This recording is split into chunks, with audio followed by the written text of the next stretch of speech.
Because on this day. In 1941, Otis Redding was born. Otis Redding. Otis Ray Redding Jr., to be specific. So I can't quite remember. So his biggest hit was probably Dock of the Bay, I guess. Probably, yeah. So how did he die? I don't remember. Was it a heart attack or was it a plane crash? Plane. Everybody dies in a plane crash. Is that what you're Well, not saying? necessarily. I don't, Plane. Personally, I'm planning on dying in a plane crash. But and actually it could have been, they're not quite sure because what? Plane crashed in a lake. So one guy survived the crash. Oh. So it's possible he was alive and then drowned. But it's one of those, it was heavy rain and fog, and despite warnings, the plane took off. What good are warnings for if you don't heed them? You're supposed to heed the warning. And Waylon Jennings was supposed to be on that plane. Was a but different he plane. No, he's every rock star who dies in a plane crash, Waylon Jennings was somehow associated with it, I understand. In our house, this is our favorite Otis Redding song. Do you see your wife in the kitchen and this starts playing and you come up behind her and you start dancing? Because that's what I'm picturing. I don't. No? I don't really want to picture that at all. Why? That's sweet. That's so sweet. If you don't do that, you should do that. I just don't want to picture Carrie doing it. No, it's more like out on the patio, dog on each one of our lap, glass of wine, look up and go, yeah. Okay. Yeah. Can you give me another glass of wine, honey? You bet. I can't. I got a dog on my lap. Well, I got a dog on my lap. I can't get up. See, now that I could picture. I just don't want to picture Carrie in that way, as I don't want to picture you in any sort of even vaguely erotic situation. What I mentioned was not erotic at all. Not just dancing with your wife is erotic. It's not. Erotic? Otis, listen. Otis Redding. Come on, Gina. Otis Redding playing. What? Wife is in the kitchen. Yeah. The song comes on. Yeah. I'm not saying Carrie or anybody. And the husband hears it from the other room. Yes. And he goes, yeah. See, you had to take it there. That's what it is. Not, I think I'm going to go jazzercise in the kitchen. It's not that. Jazzercise. Do people still jazzercise? I don't think so. Yeah, probably. This is a beautiful song. Well, this is That's How Strong My Love Is. We just switched it while you two were back and forth.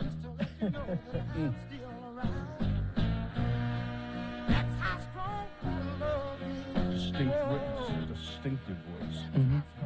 Sue loves Otis Redding. It's one of her favorites. Sure. Do we have some other choices today we could have played? Well, we could have done a Buffalo Springfield. Oh, really? We could have Always, done, For What It's Worth is a great song. That's as timely as today's headlines, isn't it? Was it Buffalo Springfield or Crosby, Stills, and Nash that did Ohio? Crosby, Stills, and Nash. Okay. This is a great song. Why does that sound weird? It's because it's the stereo mix, and I need the mono mix. The mono mix would sound better. Yeah, that's not... That ain't good. Well, and on this day, we could have, in 1995, #1 on the Billboard charts. What's that? Coolio. Yeah, no. With Gangsta's Paradise. #1 on the charts. Yeah, so what? What do you mean, so what? Have you never been #1 on the charts? I can #1 anytime I want. I #1 just before the show started. And I can #2 as well, okay? Is Coolio still with us? Yeah. Oh, okay. You didn't die in a plane crash? All right. No, I mean, not yet. Doesn't he do some acting? I've seen him in stuff. He won a Grammy for this song. Mm. This was in that movie, remember, Dangerous Minds, where Michelle Pfeiffer is like the white savior. The white savior teacher that goes into the inner city school wearing a leather jacket. Yeah, it's really so she believable. Looks cool. It's really believable. Does anybody come up behind her and dance erotically at any point? No, that's Julio. Auguring in right there.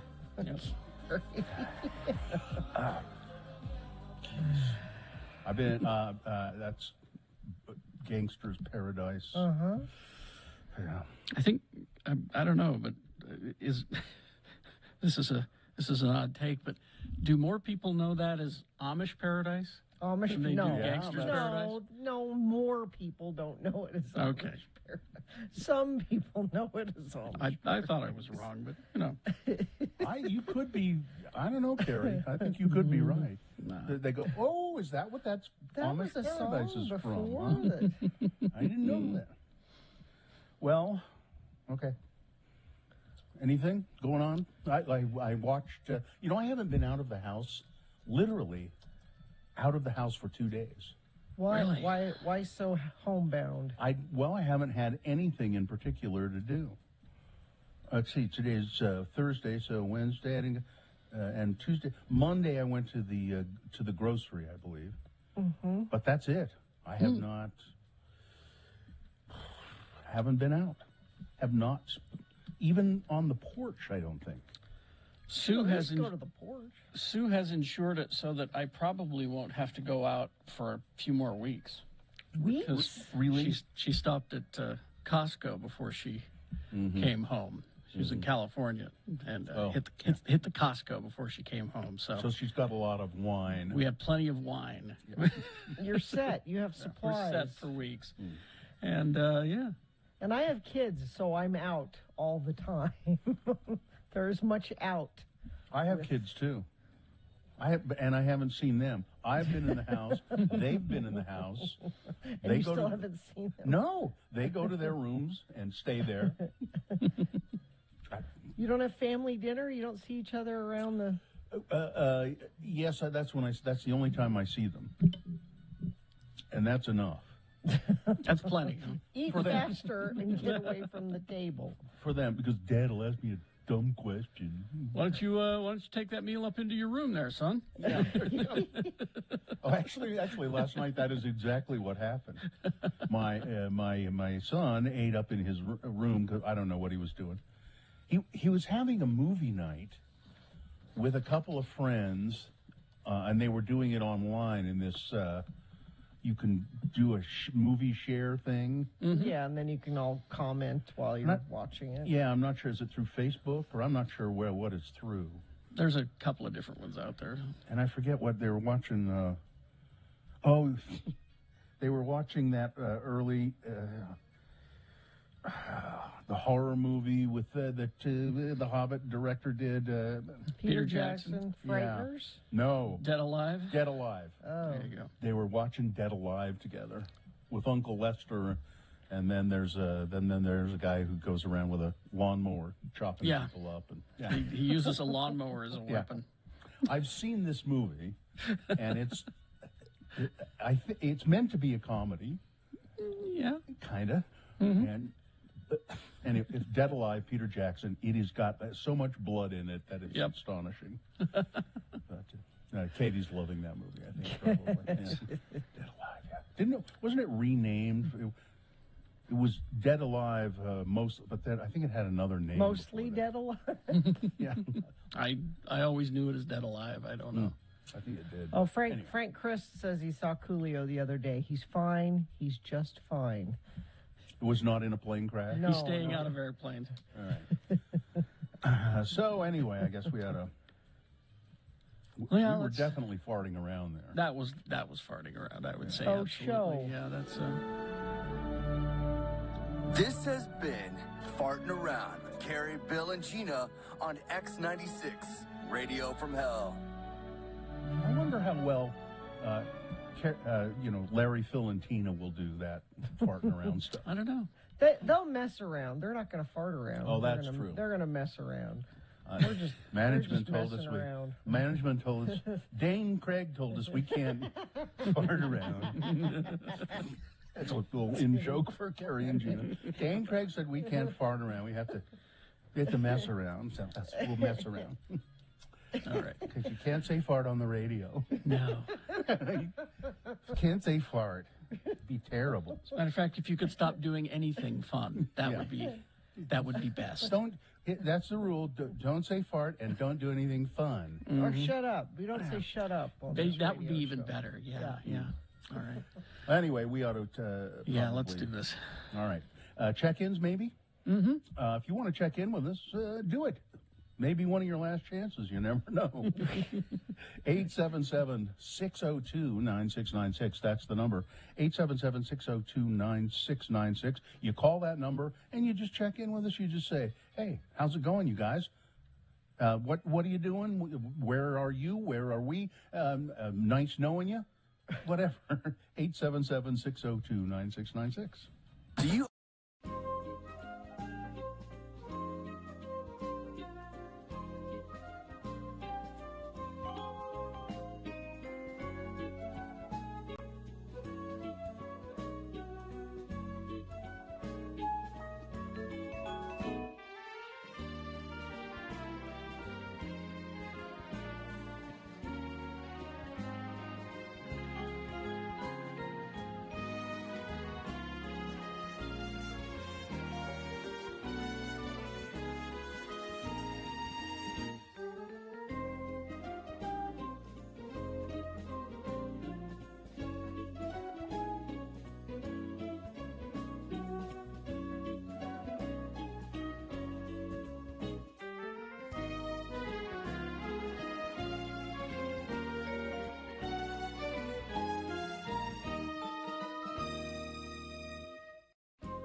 All right, we're going to wrap things up with Ask a CG Artist here real quick.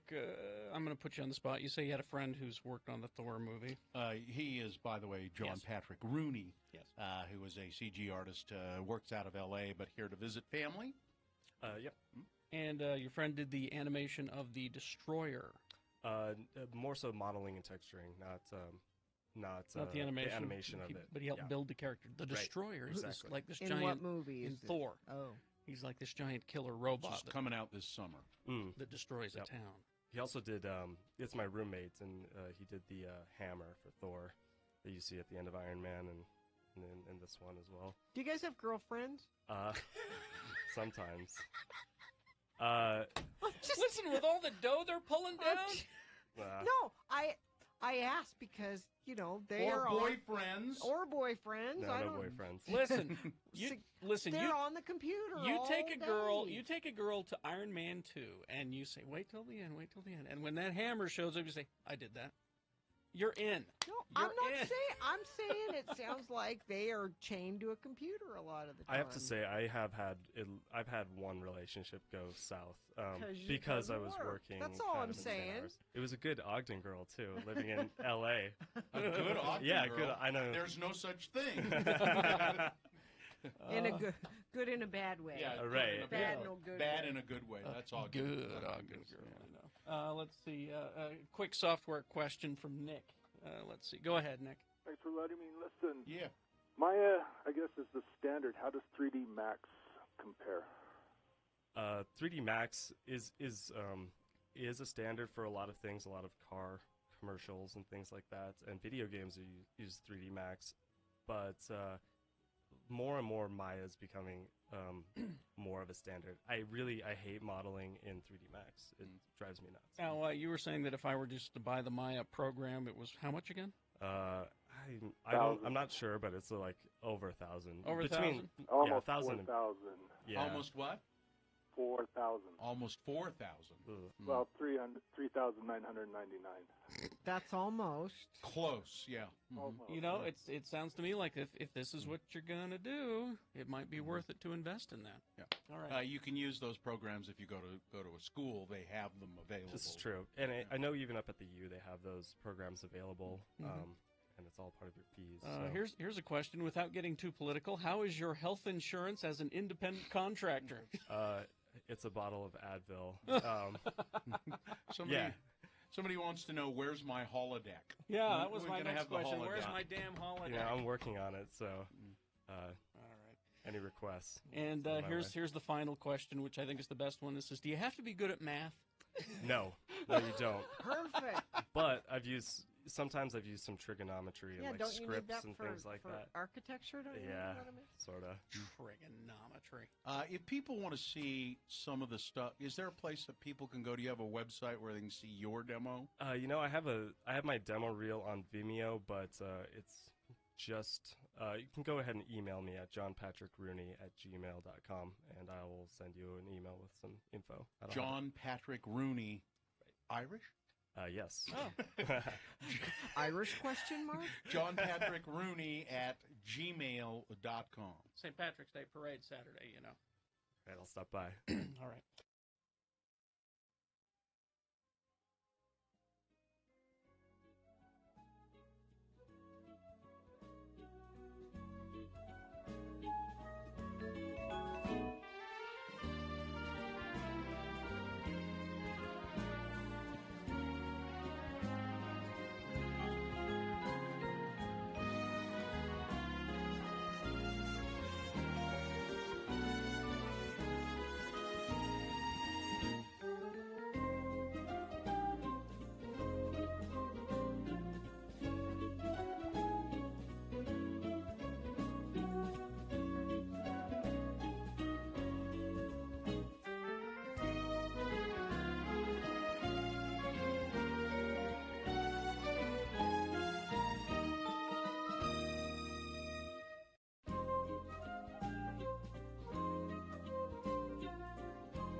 All right, let's get this over with. Yes, indeed, we will. We'll officially begin the program, and then we'll take your check-ins if you have a mind to do it. I don't know if anyone's called because I don't have the phone screening stuff. So 877-602-9696 would be the number you call and check in with the Radio from Hell show to, help us to celebrate September, to commend us on a job well done, to yell at us. When was that? Listen, I think the first 5 or 6 minutes of the show is great. It's just downhill from now. Or tell us what you're doing. What you got plans? Are you on your way to work? Whatever. Just check in, say hi. So anyway, Gina? Katrubis Dodge is now Young Dodge Layton. New name, same great service and selection of vehicles. See selection online at youngchrysler.dodge.jeepram.com. Think young, think Layton. You could even criticize how we look. Because you can see us. Oh, geez. You know what you can see? What? You see this? You see this? Is it a forehead wound? Oh, you're turning into Grandpa Munster. Well, and I was supposed to get my hair colored today, and this is being a parent. Yeah. My daughter needs me to pick her up at the exact same time I was supposed to be having my hair done. And so I had to cancel my hair appointment so I can pick my daughter up. So the sacrifices we make. You will have to witness this for another week. Until make for our children, my God. Aren't you glad you don't have to do that, Carrie? I'm thrilled. Yeah. And every time I hear stories about like this, I'm just going, whoo, thank God. And Katie, I know you're going to get married here in the near future. So just remember, when we talk about children, just remember it's a cautionary tale. Oh, Anyway. we don't want children. We've already established this one. We're going to be like Carrie. we like being the cool, fun aunt and uncle, and then we can give them back when we don't want them or when they get annoying or sticky and gross, and then I can just run away. Sticky. I wish You're sticky. I'd Go to had your a mother. cool, fun aunt and uncle. See, So when you were sticky, Sue was, down in California with her brother and helping out my my two nieces. And she, I was talking about how I didn't get a chance to see them, and that was sad. And I was sad that I didn't get to. And she goes, well, I had to take them both to school one morning. And uh-oh.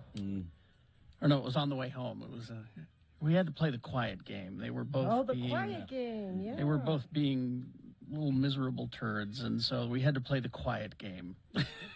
You've never had to do that with your dogs, have you? No. Okay, we're going to play the quiet game. I've tried to get my kids to play the quiet game on several occasions, and they don't know the rules, I guess. Because, anyway, let's officially start the show. Ready? Yeah, Sure. Did we do a sponsor Yeah, I yet? did my part. You have to do your part now. Here it goes. The moon. This is very important. Okay. The moon is a waxing crescent moon, 7.9% of full. We'll have a full moon on September 20th. The moon will rise today at 9:55 a.m., today being Thursday. It's the 9th day of September in the year of our Lord Jesus Christ, 2021. This is the second week, the 10th day of us broadcasting from our homes again. We had been out for over a year broadcasting from home. We went back to the studio. Now we've retreated to our homes again. It's day 10 of that. Your Zeppelin fact of the day, your Led Zeppelin fact of the day. Led Zeppelin had 9 studio albums, 4 live albums, 8 compilations, and 16 single recordings that did not appear apparently on any album. They were just bands used to do that. They would just have singles. Here's a song. There you go. Yeah. And there's one I want to hear. It's called Custard Pie. That was on I'd like to hear that song sometime, Carrie. Well, let me look it up while we do our. All right. There you go. And it's also National Teddy Bear Day. So. And this is the Radio from Hell show, starring the Lords of Morning Radio, Kerry Jackson. I'm Bill Allred. That's Gina. Her roots are showing. Barberi. Katie for short is in the studio in downtown Salt Lake City. And let's see, we have Miriam and Cameron Diaz, our 2 interns, helping out as well. All right. All right, let's begin with Jason. Hello, Jason. Hey, buddy. Morning. What's going on? Morning. September. So I love this time when we talk about one of my favorite bands. They're definitely in the top 10. Mm-hmm. And I just wanted to, what's your guys' favorite songs? I guess we know Bill's, the one Carrie's looking for him. But well, no, I don't. I just saw the title of it. I don't remember it, but I liked the title. Is this it, Carrie? Okay. Custard Pie? Let's see.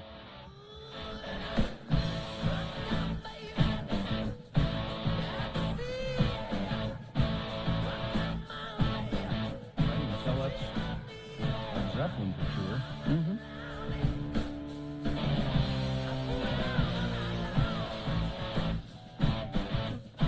Yeah, okay. There, that itch has been scratched. Anything else, Jason? My two favorites are Fool in the Rain and Black Country Woman. Those are my 2 favorites. there we go. Carrie, what are your My favorites? favorite is probably Gallows Pole. I don't know that one. Don't know that one. Yeah, it starts out kind of slow and sad, and then it gets rocking. Okay. I'd have to say All of My Love and Thank You probably are my 2 favorites. Yeah, All of My Love is good too. All right. Thanks All for right. checking in, Jason. Thanks, Jason. Have a great day. You too. All right. Let's go I liked to... All of My Love a lot less when I found out he wrote it about his little boy who died. Oh, really? I thought it was just a nice love song, but it's not. It's about All his right. son. Let's go to Chris. Hi, Chris. Chris. Good morning. How you guys doing? Good. Is this the King of the Buttheads? This is the King of the Buttheads. Yeah. Thanks for checking How are you guys? in.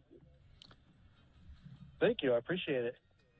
You know, I just spent the last 2.5 or almost 3 weeks in Lansing, Michigan, and I was kind of listening to what they have for radio out there, and there ain't nothing even comparable to what we have here. So thank you. Well, you know, or you could say there's nothing comparable to what we have here. You guys should be in jail. Well, I don't think I'd go that far, but... Yeah, there isn't... I mean, you know, there used to be radio shows, morning shows, kind of like this. You know, Dom and Mike and, you know, all those kind of... But I don't know of any anymore at all. I found one back there, and I can't even remember what the radio station was. Oh, it was god-awful. This is like... The new way that they take ratings, the new rating system, and I can't get into it too much, but what it has done is it has made it... shows like this don't necessarily work well. Yeah. Anymore. It's about the, you know, short attention span is what everything is now programmed to, you know. We do long form radio, essentially. Wait, Chris, you didn't like 103.1 Big FM Fun Hits, you know? Fun hits, you know. Fun hits, you know. That's a niche that needs to be filled. Fun hits. Yeah. You know, I know this fun hit. Hey, that's fun. Oh, and it's a that hit. wasn't. That song is fun. Well, thank God I was able to podcast and listen to you guys. So. Well, thanks for checking in with us, Chris. All right. All right. Keep doing what you're doing, and God bless. Thank you, Your Majesty. All right. Let's see. There was a meeting in a conference room with a bunch of people who decided on guys, fun hits. I was back east and I heard this radio station. They did fun hits, you know. So I think maybe it'd work. Now, is it fun hits you know, or is it fun hits you know? Yeah, that's, No. it's fun hits, you know. Fun hits, you know. Yeah. All right. Let's see. Text check-ins. Hang up on Chris or whoever that is making all that noise. I don't know who that is. Let's see. Here's my check-in. Since I probably won't get to attend, I'm on my last break here at work at Lifetime Plastics, and I'd just like to thank the lords and ladies for everything that they've done since been listening since high school 2004. Oh, my Lord. Let's see. And Ron the Carpenter checking in. Happy anniversary, Stacy. All right. Traffic, please, Gina. It's just in time for your anniversary. There's no traffic. There's no accidents. There's no slowage, at least not right now. Now, when that starts to change, and if you witness something, you can text it to us, 33986, and I'll pass it along. Be prepared for your day. Watch 2 News this morning on KUTV2 from 4:30 to 7 a.m. All right. Well, let's take a break. We'll be back. In the next break, we have Big Boy News Opinnuendo, some geek news for you. And then at 7 o'clock, it's Beat Gina. We'll get some prizes together. I will tell you, because it's his birthday, Adam Sandler trivia coming up. Oh, I think it's Dropkick Murphys and Rancid tickets as a prize. That's a nice prize, ain't it? Yeah. All right. We'll take a break. We'll be back after these. X96.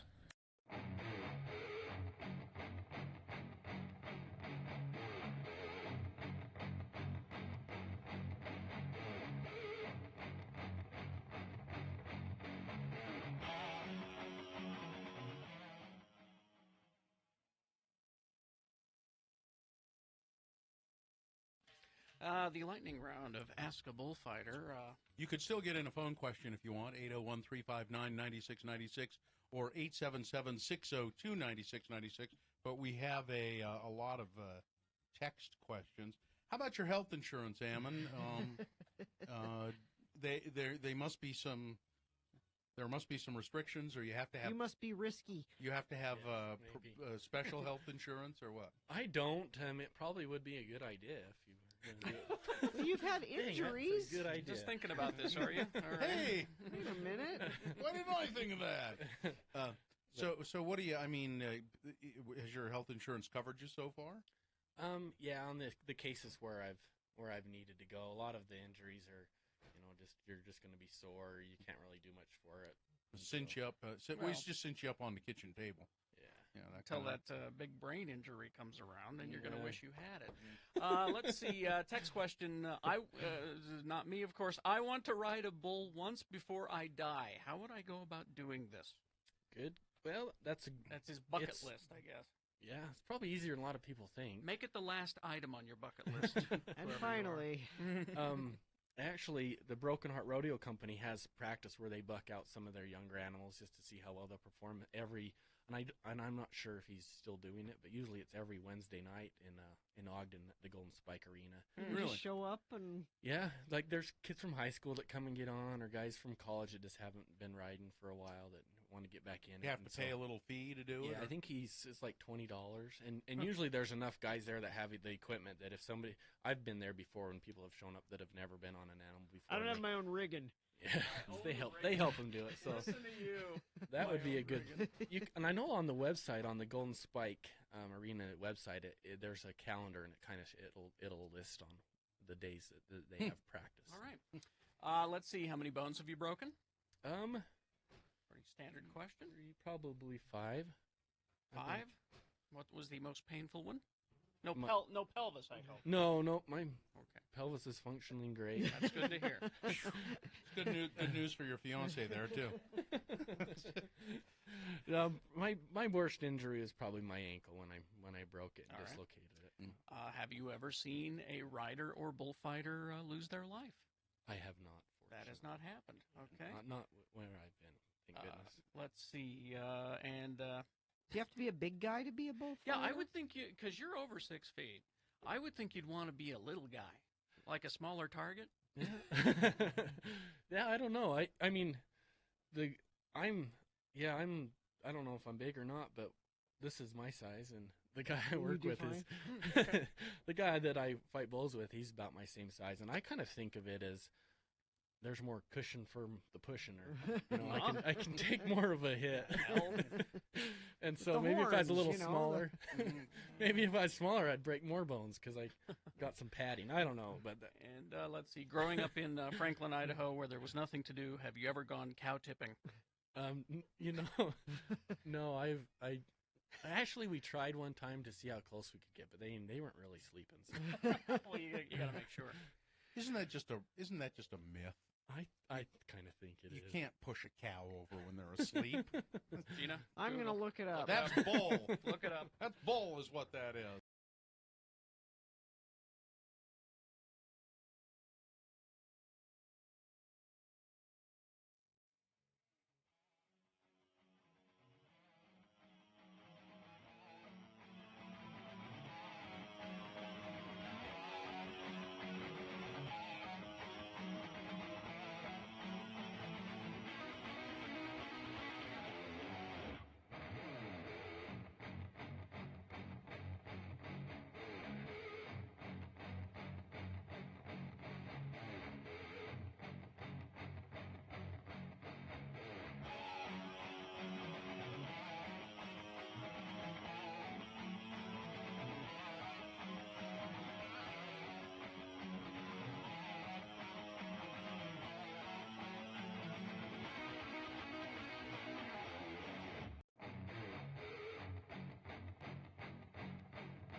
Okay.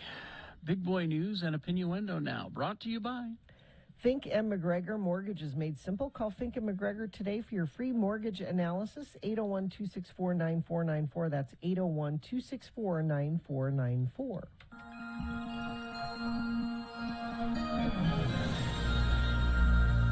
Tragedy. He was one of a kind. He was an original. He will be missed. 94 years old. 94. 94 years young. Michael Constantine has died. Did he die of Windex poisoning?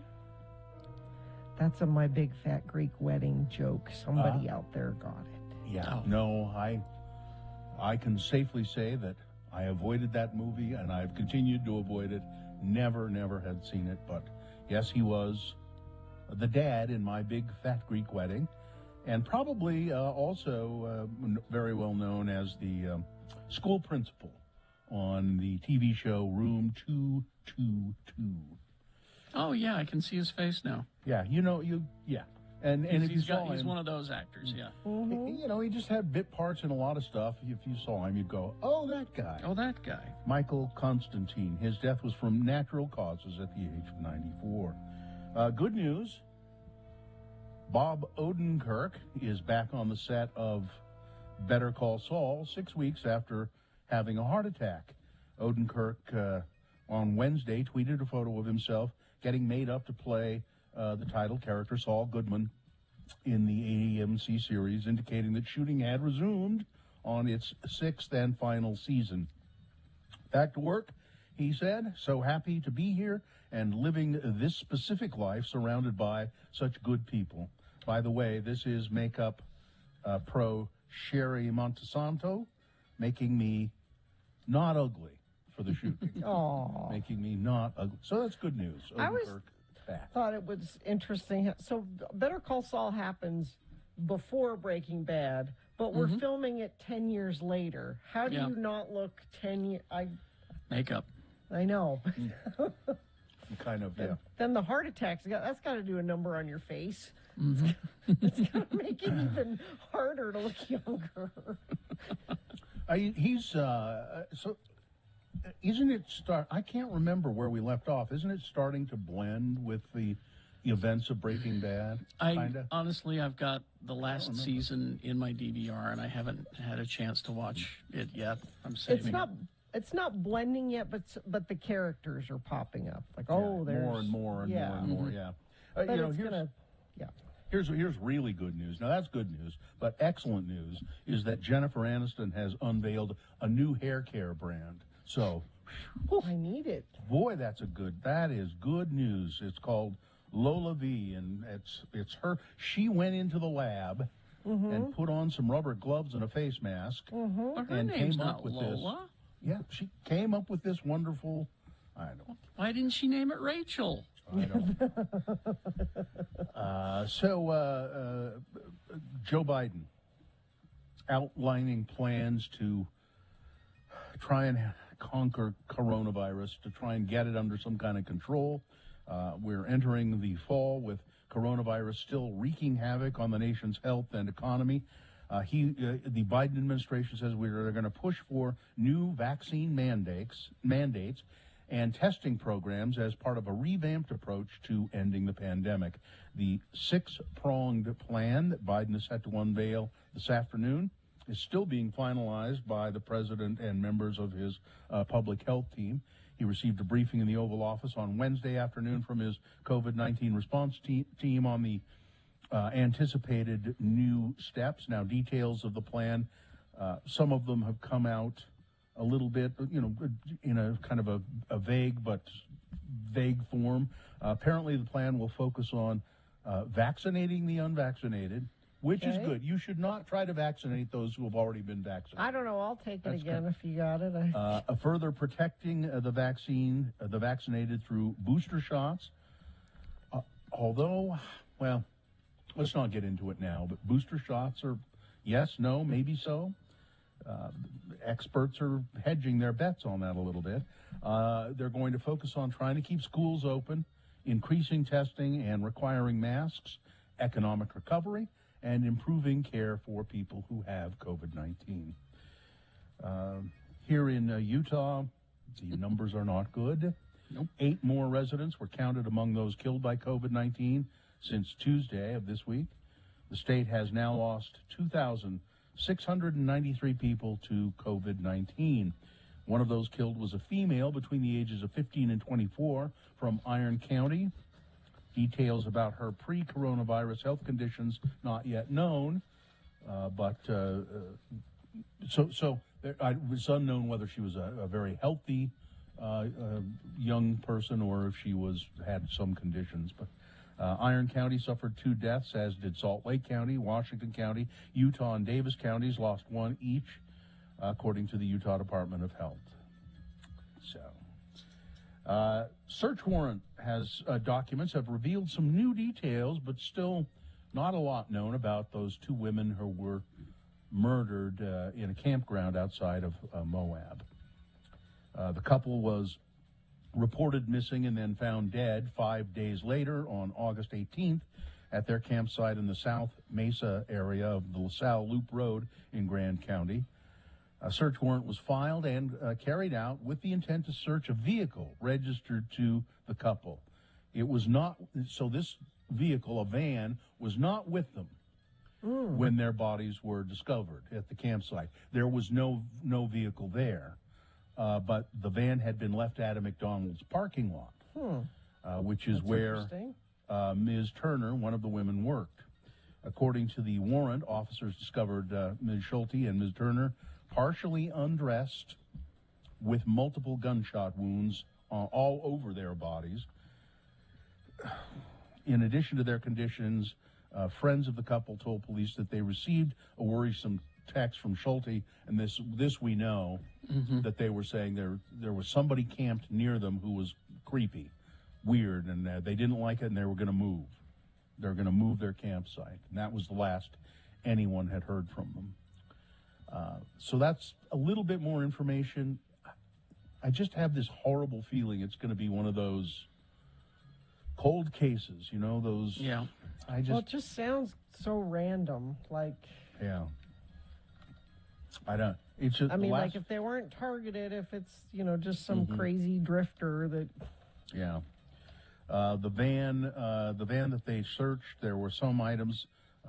They found a journal, some newspaper clippings, miscellaneous mail and pay stubs. There was a Bible, some miscellaneous notes with phone numbers and other handwritten information. So they're pouring over all of that evidence, and I don't know. Hopefully they'll come up with something. Gina, I know that you like occasionally to cool off by taking a dip in the Fairmont Pond over there at Fairmont Park. So don't do that. Because the public has been asked to just not take a dip in Fairmont Park's pond, but stay away from it completely after the discovery of potential presence of mercury in the pond. Great. Well, yeah. What about the poor ducks? I know. Sorry. Gina just loves to swim with the ducks, and I know this is going to be rough for you. Officials from the Salt Lake City Department of Public Utilities said concerns were raised Wednesday during testing of the water. Additional testing has been ordered for the pond. With this potential contamination, the city is now in the process of completing confirmation of testing that will determine an accurate reading of whether there is contamination in the pond. But there has been a detection of mercury, so stay out, okay? Utah's Mia Love made her debut on The View. She's not a permanent cast member. No, they're going to have a rotating conservatives is what they're going to have. And I guess they're going to try to settle on someone who will be more or less permanent. Now, Mia Love, former Congresswoman turned CNN commentator, has appeared on the show throughout the beginning of September. She's already been involved in heavy political conversations on the daytime talk show, including discussions around abortion because of the new Texas abortion law, and she has spoken about the COVID-19 vaccine and vaccine deniers. And well, what did she say about those? I'm curious what she said about the abortion. Here's what she said about, according to Decider, Love has presented a calm demeanor on the show. And even as she talked about vaccine deniers, here's what she said about that. It's a slippery slope. So you see, she really knows how to turn a phrase. Wow. It's a slippery slope. Do we say that? What do we say to people who have been smoking and they've got emphysema? And do we really want people who are not vaccinated that are sick out there in the public and not treated? Huh? Huh? Yeah, which is what Joy Behar said to her. Yeah. Huh? What has emphysema got to do with anything? Exactly. Huh? Meaning they made a bad choice in smoking and got sick, and that's the point. But we regulate cigarettes more, and so it's. You know where we regulate them, Kerry? We regulate them in as much as they affect other people, which is why we don't let you smoke inside. Yeah. Mm-hmm. Doesn't just affect you. Affects other. Well, it's a slippery slope, though. Is it? Yeah. No. Is the camel's nose under the tent? Are we there? We've got to draw a line in the sand. It's a bird in the hand. It's just around the corner. At the end of the day. All right. Sports weather traffic. I know we have to get to Geek News, so I will just mention that it's Thirsty Thursday for the Bees game tonight. They have the start of a homestand against Oklahoma City. They're the Dodgers, not the other kind of Dodgers. They're the Oklahoma City Dodgers. Don't get excited that the Bees are playing the Dodgers. It's a different kind of Dodgers. Weather, it's going to be, we might break a record today for heat. 96 for a high today, and we still have the smoke. Hopefully that's going to be out of here tomorrow night into Saturday when there's a chance of a storm coming through. And things will cool off a little bit then, too. Traffic looking well. I'm not seeing any accidents to tell you about. There is a stalled vehicle southbound I-15, 6 South in Salt Lake. That's it, though. If you see something, you can text us 33986, and I will happily pass it along. Katrubis Dodge is now Young Dodge Layton. New name, same great service and selection of vehicles. See selection online at Young Chrysler Dodge JeepRam.com. Think Young, think Layton. All right. Let's see. Now would be a good time to line up to beat Gina. 877-602-9696. We'll do that in about 15 minutes. But if you don't mind holding on, it's your chance to possibly win, well, a Radio from Hell face mask and concert tickets to Dropkick Murphys. And Rancid, yep. And Rancid, okay. So line up for that, 877-602-9696. Geek News brought to you by The Nerd Store and Dr. Volts. Here's what's coming up. Lady Mechanical Volume 1, Teenage Mutant Ninja Turtles, 80th anniversary of Aquaman, always at the Nerd Store and Dr. Volts Comics. So yesterday was Star Trek Day. People ask me, what is that? What? Yeah, what is that? It was 55 years ago yesterday that the first episode of Star Trek premiered. And so it's considered Star Trek Day. Well, to celebrate, Paramount Plus released a whole bunch of... They did their own kind of online Comic-Con. Now, I have Paramount Plus, and I wanted to see what time the whole thing started and get some information, and they had a banner up there, and so I clicked on it. And I got this 3-minute video about how great Star Trek is, and I started yelling at the screen, I've already joined the church. I want to know when the meeting starts, okay? Skip. And then at the end of the thing, there was just go to the website. And I'm like, oh, screw it. And I said, I know, in the morning, all the stuff will be online. And it is. So we got our first look at season 2 of Picard, which is the Captain Picard series. How did it look? It looks great. To heal our future is to go back and repair the past. Now, basically what you're getting in season 2 is Back to the Future 2. You see, Q has changed the timeline somehow. And suddenly we're in an evil dystopian future, Okay. Is it John Delancey? Yeah, John Delancey's there as Q. So they have to go back in time to our time, which saves a lot of money on special effects and sets for season 2. Cheating, we're cheating. And they need to go back in time to our time to help change the future back to the way it was. So it's Back to the Future 2 is essentially what you're getting. But you're getting it with Q and the Borg Queen, so that's kind of cool. The other thing that they presented us last night was a whole video about the new series called Star Trek Strange New Worlds. And just at this moment, my computer's decided to crap out no. and not let me tell you. Anyway, it's Captain Pike and the original crew of the Enterprise. Now we've got, of course, Spock is there. We got Number One is there and this is a spinoff from Star Trek Discovery. But they're adding in some new classic characters. They've cast Selena Rose Gooding, Jess Bush, and Babs Oluskomun are going to play young versions of classic Star Trek characters. So Gooding is Cadet Uhura. She's going to be on the show. Mm-hmm. Then let's see. It's Nurse Chapel is coming back. Oh, and that's good. That's going to be played by Jess Bush. Okay. And then you're also getting Dr. Mabenga, who was always the doctor whenever McCoy was off doing something. Dr. Mabenga was always the acting physician. We're also getting a character named, let me see if I can find the name. A character named Laan Noonien Singh. Oh, I know who that is. Mm-hmm. That's the guy who invented Data. Who built Data. We'll see. It's Christina Chong is playing Laan Noonien Singh. So we'll see. That's all related to that person. Anyway. Must be related somehow. Anyway, so there's more Star Trek stuff out there for you. In Star Wars news, there is a trailer for the Lego Star Wars Halloween special. I got a bad feeling about this. What is this place? Castle Vader, the galaxy's first all-inclusive luxury Master Shake's in this? Master Shake playing Graballa the Hutt.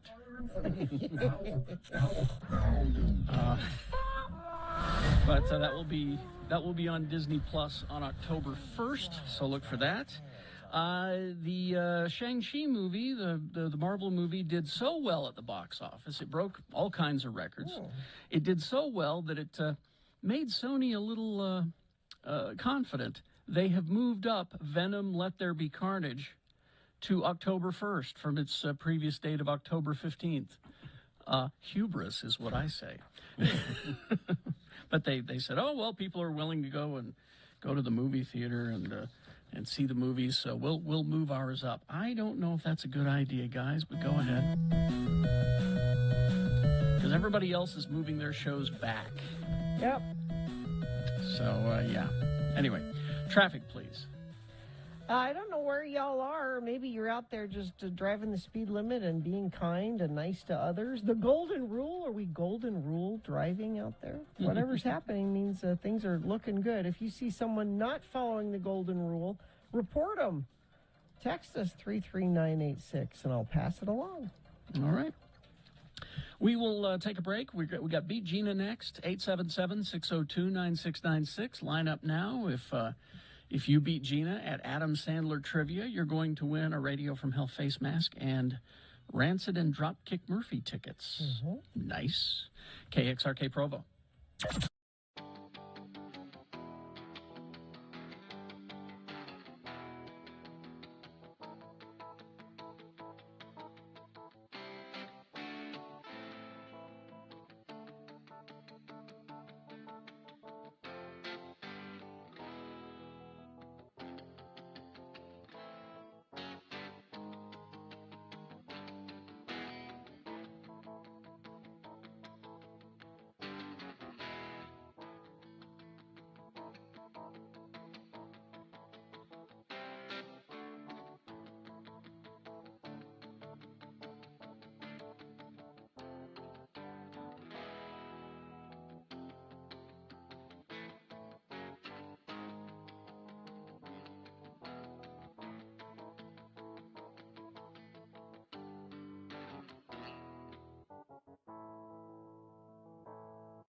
Sturdy. Spell it with me now. S-T-U-R-D-Y. And now we'll use it in a little bit of dialogue starring as our Utah friends LeVar and LeGrand. The scene takes place in LeGrand's family room as this conversation ensues. Again, the word is sturdy. A beautiful sight, we're happy tonight, walking in a winter wonderland.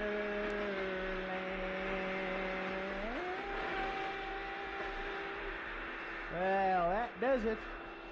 Took a lot of work to get the old family room ready for Christmas, but there's still one very important thing I got to do, LeVar, to make sure Christmas goes off without a hitch. Well, what could you have possibly left out, LeGrand? I mean, the whole room looks like it jumped out of Good Housekeeping's Christmas issue. Thanks. I mean, the tree is up and beautifully decorated. There's mistletoe and holly wreaths in all the right places. Don't stand under that mistletoe. Oh, all right, all right. And the stockings are hung by the chimbley with care. Yeah. What possibly could you have left out? Well, just come on over here by the fireplace, LeVar. Come and take a good look inside the fireplace and tell me what you see. Looks like an ordinary chimbley to me. Look at all that soot. If I don't do something about all that soot, Sandy will pass us by this year. I don't follow what you're saying. Well, sturdy. The fireplace sturdy. That soot's nearly a half-inch thick. Well, that's what happens with all the smoke. The chimbley gets sturdy. Well, you know how particular and health-smart Sandy is. Yeah. Sandy won't come down any chimbley sturdy. Me too. I feel the same way that Santa does. Huh? I mean, me neither. I won't come down a chimbley sturdy neither. That's funny. You playing Sandy somewhere here in town, LeVar? I can't imagine you as a Santa Claus. Oh, I'm a great Santa, LeGrand. I got a big bag of goodies, if you know what I mean. No. A big bag to stuff down the chimbley. But only if it's clean. I better call someone to come over and clean this year chimbley, or Sandy won't come. Stop it! You're killing me. What? Who are you gonna call? You gonna call one of them doctors that specializes in chimbleys? Maybe he could prescribe a shot of penicillin to clean it out. No, I'm just gonna call a chimbley sweep. He'll bring a big, long brush and then climb up on top and shove it down the flue. Well, that sounds painful. You know, LeVar, sometimes you really puzzle me. Shove it down the flue.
They're a sponsor for this, Gina?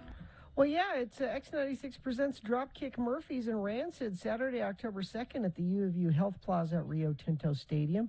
Now, you could get tickets. You could go find more information at x96.com, or you could play Beat Gina. Well, we have a contestant. It's time for you to try to win fabulous prizes by beating Gina in a game we have cleverly called Beat Gina. Your chances of winning today are good, as Gina is in a weakened condition because she missed her hair appointment yesterday, and everyone can see her hair is not the tawny chestnut color she wishes it were, but actually gray. Yes, if she let it go, she'd look just like Gandalf in Lord of the Rings. Wow.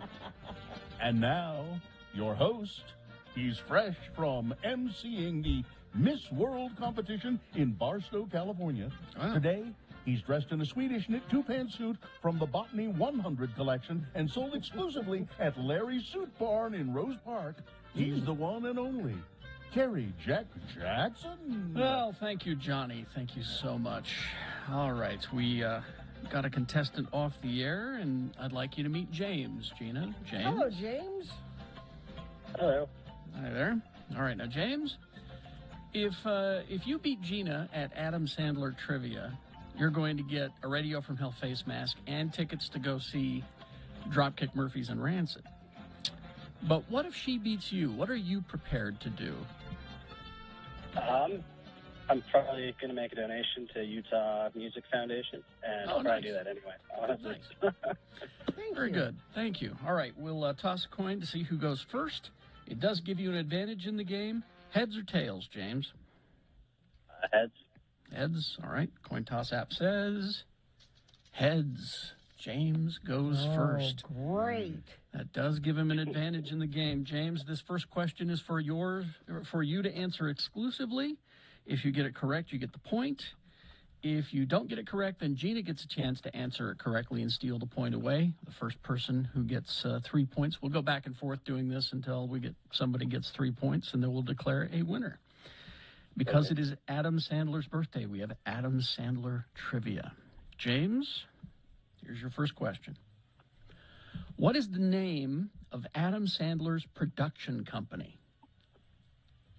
What is the name of Adam Sandler's production company? Is it A, Happy Madison, B, Big Time Proddy Prod Coo, The Wedding Daddy, or Broadway Media?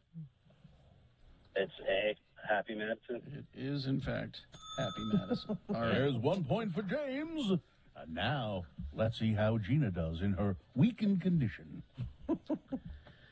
Gina. Yes. What motivates Happy Gilmore to play golf? What motivates him to golf? Is it A, 8 hours away from the wife, am I right? B, he needs to earn enough money to prevent the IRS from repossessing his grandmother's home. C, to win the Judge Smales Caddy Tournament and get that scholarship. Or D, to win the coveted green plaid jacket and win the golden putter. Well, it's B. Yes, of course it is. Grandma. That's right. Grandma was being menaced by the IRS. All right, Gina, you were menaced by the IRS, weren't you, Johnny, at one time? I was menaced, but, well, all right, I didn't know you had to claim alimony. It's all there. And now, let's have James control the question. It's your turn. James. Okay. Which game show host does Happy Gilmore beat up? Was it A, Johnny? Yes, well, I could take that punk. B, J.D. Salinger. C, Guy Smiley. Or D, Bob Barker. D, Bob Barker. Bob Barker is correct. That's correct. It's 2-1 for James. Now Gina can tie the game. It's your turn. Let's see. Let's pick a good one here. Gina. Yes. Who is Dave's therapist in anger management? Okay. What is the name of Dave's therapist in anger management? Is it A, a volleyball named Wilson, B, Chainsaw Guy, C, Buddy Rydell, or D, Mike Lindell? Thank you for making it easy for me. Because I had no idea, but I'm going to go with C. Buddy Rydell. Yeah. That's correct. It's tied, but now James controls the question, and James can win the game. James, what did Robbie Hart dream of becoming in The Wedding Singer? What did he dream of becoming in The Wedding Singer? Was it A, welder by day, dancer by night? B, a crime-fighting, bat-based superhero? C, a rock and roll star? Or D, coal miner by day, male model by night? It was C. That is correct. A And rock and James, roll star. There you go. I don't know how you did it, but you won the game. It must be the gray hair that did it. Congratulations. You will not have to make any kind of a donation to anything. We will just give you tickets. But if you would like to, that would be nice. What are you excuse I'm probably me? going to do it. Excuse me. Yes? Bob Barker beats up Happy Gilmore. Yes. Happy Gilmore does not beat up Bob Yes. Barker. That's true. Hello. That is true. Thank you, James, you've got Dropkick Murphys and Rancid tickets. They're going to be at U of U Health Plaza at Rio Tinto Stadium on October 2nd. Nice. All right, we'll put you on hold. We'll get your information, tell you how to pick up those items at our office. And congratulations, James. Thank you. I appreciated the Flashdance reference, Carrie. That was... I love that look of panic that flashed across your face with the therapist question. Like, I have no idea who the therapist is. Who bites off Adrian's head in Little Nicky, Gina? Who bites off Adrian's head in Little Nicky? Is it A, Ozzy Osbourne, B, Mike Tyson, C, Montecore the White Tiger, or D, George Romero? I have no idea. I'm hoping it's Ozzy Osbourne. It is, in fact, Ozzy Osbourne. Okay, good. All right. Okay. And no, there were no punch-drunk love questions from Bill. There were not. My favorite, Adam Sandler. All right. Yeah, there were 51st Days questions. There were Big Daddy questions. There were Wedding Singer, Little Nicky, but no. How many movies has Adam Sandler made? A lot, and a lot of money. There are people who would argue too many. Well, one might have been too many. All right, traffic, Gina, please. I don't know what the spill is, but hazmat is on the scene, northbound I-15 at milepost 312. That's Beck Street and Highway 89. It's affecting the right lane. If you know what spilled, text it to us, 33986, and I'll pass it along. Also crash SR-28 in Nephi at milepost 43. And up in Summit County, crash SR-224 at Sun Peak Drive. There's also an accident there. Scott Hale is offering a $39 AC end-of-season, $49 furnace preseason, or tune-up for both for only $59. Call 801-264-HALE. Let's see. All right, we have Boners Round 1 coming up. Here are the candidates you will be considering. Boner candidate number 1, you want to buy a jar of hair? No. Boner candidate number 2, our patronizing legislature needs to have a word with Donovan. No. And boner candidate number 3, DeSantis wants to know how masks got so politicized. All right, so we got Boners Round 1, Big Boy News, Opinioendo, all coming up after these. Stand by. X96. Have you...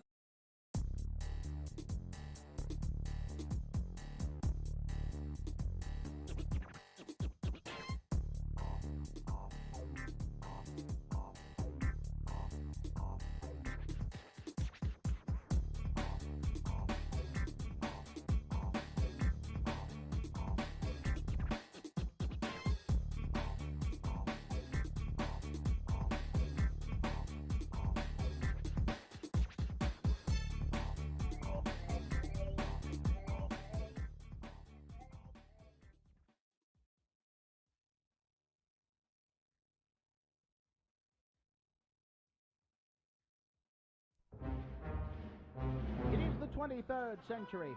Humans have left the lowly confines of planet Earth and have sought their destiny among the stars. While many things have changed, one constant remains: the need for young men to venture forth and do the work of the Lord. This is the tale of two such men who at the age of 19 have answered the call of their general authorities and are embarking on a 2-year mission to spread the gospel throughout the galaxy. This is the story of Space Elders! Our elders have just rendezvoused their warp-capable 10-speed bikes with the USS Pork Rind, a small craft manned, if you will excuse the misuse of the term, by pigs. Not your ordinary run-of-the-mill pigs, mind you, but sentient, talking pigs. Pigs in space! Welcome aboard, gentlemen. I am Captain Link Hogthrob, commander of the USS Pork Rind. This is my first officer, Miss Piggy. And that pig over there is our ship's physician, Dr. Strangepork. Hello, elders. Hi, I'm Elder Chris Jensen, and this is my companion, Elder Jensen. Hi. We represent the Church of Jesus Christ of Latter-day Saints. You know, the Mormons. We have heard tales of your exploits from other space vessels. Yes. Is it true that your church provides for eternal marriages? Well, yes, ma'am, it is. Eternal meaning in this life, in the next life, and forever and ever? Kind of like syndication? Yeah. Would the frog, I mean the groom, in question have to be a willing participant? That's the way it's usually done. All right, let's cut to the chase here. Does the Mormon Church recognize marriages between beings from different species? Well, such as? Pigs and frogs, you idiot! Don't you ever watch the show? Well, I believe that you'd have to seek the counsel of your bishop. I don't think we're authorized to make such a decision here in the field. I think we've reached the point in the sketch where I begin to assault our guest with karate chops. Hi! No, wait. I think I can shed some light on the subject. Now, both you and the frog in question are made of flannel and have men's hands up your... Elder Jensen! No, what I mean is that you're both Muppets, and therefore not different species. I mean, I see no reason why you can't be sealed to one another. Oh, Captain Hogthrob can marry people! You guys wait right here while I find my Kirby! Will Elder Jensen get sent home for telling pigs and frogs that they can marry one another? Will Captain Link Hogthrob get sent home for marrying a pig and a frog? Will Kermit the Frog find a way to get our elders off the Muppet Show and back into normal space? Find the answers to these and far more exciting questions on the next tail-curling episode of Space Elders!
Okay, let's see. It is 7:18.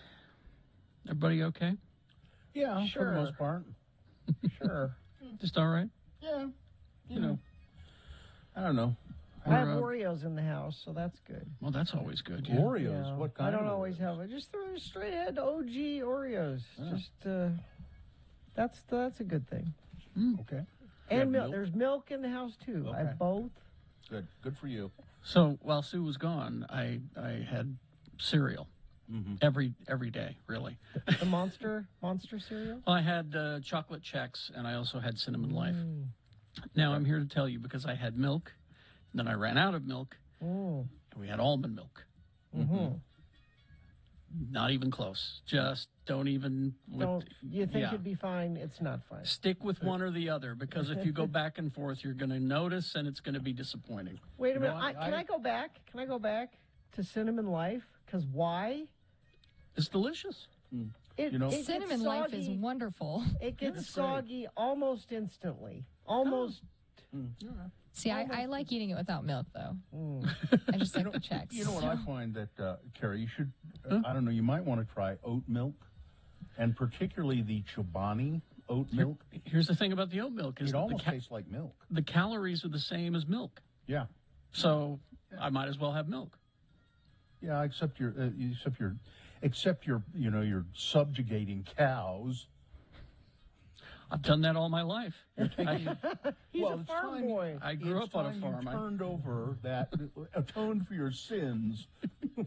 Cows can be jerks. I'm sorry. They. I always wonder how they milk oats, though. I don't. Very they have tiny. nipples? Yes. I'm not sure. All right. Well, let's get to round 2 of your boners then. Here we go. 3 news stories. These are examples of bad, stupid, or funny human behavior. You will decide with your vote of these 3 candidates which one is the worst, which one deserves to go forward to boner fight and possibly become boner of the day. If it wins here, it's not boner of the day. It's the winner of round 1. We'll do this again at 8:20 with 3 more candidates, and we'll get a winner there, okay, at 8:20. We'll take both winners, put them against each other. You'll decide boner of the day at 9:20 this morning between those 2 champions. That's when boner fight happens, all right? So let's pick this round 1. Send one of these 3 candidates forward. 2 candidates now, a third after the news. Once you've heard all 3, you will vote, and one of you lucky random boner voters will receive tickets to see Dropkick Murphys and Rancid Saturday, October 2nd at the U of U Health Plaza at Rio Tinto Stadium. You can go to x96.com for more information. Here's boner candidate number 1. You want to buy a jar of hair? Nope. Well, I don't know who would, but somebody did. A baseball-sized clump of hair that came from the head of Elvis Presley has sold for $72,500. $72,500 at auction. And now my experiment to clone the king of rock and roll will begin. Cruise GWS Auctions, based in Los Angeles, said the Elvis Presley jar of hair with extensive documentation sold for $72,500 at auction. That also included the sale of Elvis Presley's iconic jumpsuit from his 1972 Madison Square Garden performance. Over $1 million for the jumpsuit. So if you had the hair and the jumpsuit, maybe you could get a slightly slimmed down Elvis if you cloned it. But I'm not sure. We are putting him on a strict diet as soon as the clone is viable. The auction house said that the baseball-sized clump of hair was collected over the course of multiple haircuts by Homer Gilliland, Elvis Presley's personal barber. This is haircuts that he gave Elvis over 2 decades. And this guy was sort of thinking ahead. I know how popular this guy is. I'm saving Someday his I'm going to hair. retire on Elvis's hair. Yeah, that's what he did. Anybody who would buy a jar of hair, I don't care whose hair it is. Yeah, anybody's. What a boner. Boner candidate number 1. You want to buy a jar of hair? Here's boner candidate number 2. You know, our patronizing legislature really needs to have a word with Donovan. So, Senate President Stuart Adams is getting some backlash, and rightfully so. Rightfully so. On social media after a video began circulating yesterday, that shows him talking about Utah Jazz star Donovan Mitchell's vocal pushback on Utah lawmakers' handling of critical race theory. I think in the Carrie video, has the video. I have the audio if you'd like. It's like a minute and a half, but... It's up to you. I don't.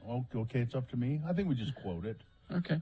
In the video, Senate President Stuart Adams of Layton can be seen participating on a panel with other conservative leaders from across the nation in May, a day after the Utah legislature had called its own extraordinary session to pass a pair of non-binding resolutions urging the state school board to ban what lawmakers considered harmful critical race concepts. In the video, Adams tells the panel, recorded on May 21st as part of the Council for National Policy's 40th anniversary meeting, he'd recently received a text about an article dealing with Donovan Mitchell's disapproval with the resolutions that the legislature had passed. And Donovan Mitchell was not happy when they did this. I hate to use names, said Stuart Adams, but I will. Donovan Mitchell is not happy with us, he says, and you start to get very popular sports stars like that are pushing back. Well, we've got to work to try and educate them. My text back was, let's get after him and let's go tell him what we're doing, because I don't think he really understands what's happening. Allow me to white-splain it to you. What an ass. Yeah. This is the dick you guys up in Layton elected to the legislature. But no, I'm no, going to go tell. They don't think he's a dick. He perfectly represents them. They agree with him. That's the problem. If I were Donovan Mitchell, I would go to the Jazz management and say, you know what, I think I'm out of here. Let somebody buy my contract. Let's do what we have to do. I just don't. I cannot fathom. I'd love to. I want to be there when Adams white-splains this to Donovan. Do you really think Donovan doesn't understand this, Stuart? You really He's a bright think young you guy. have a better grasp of this than he does?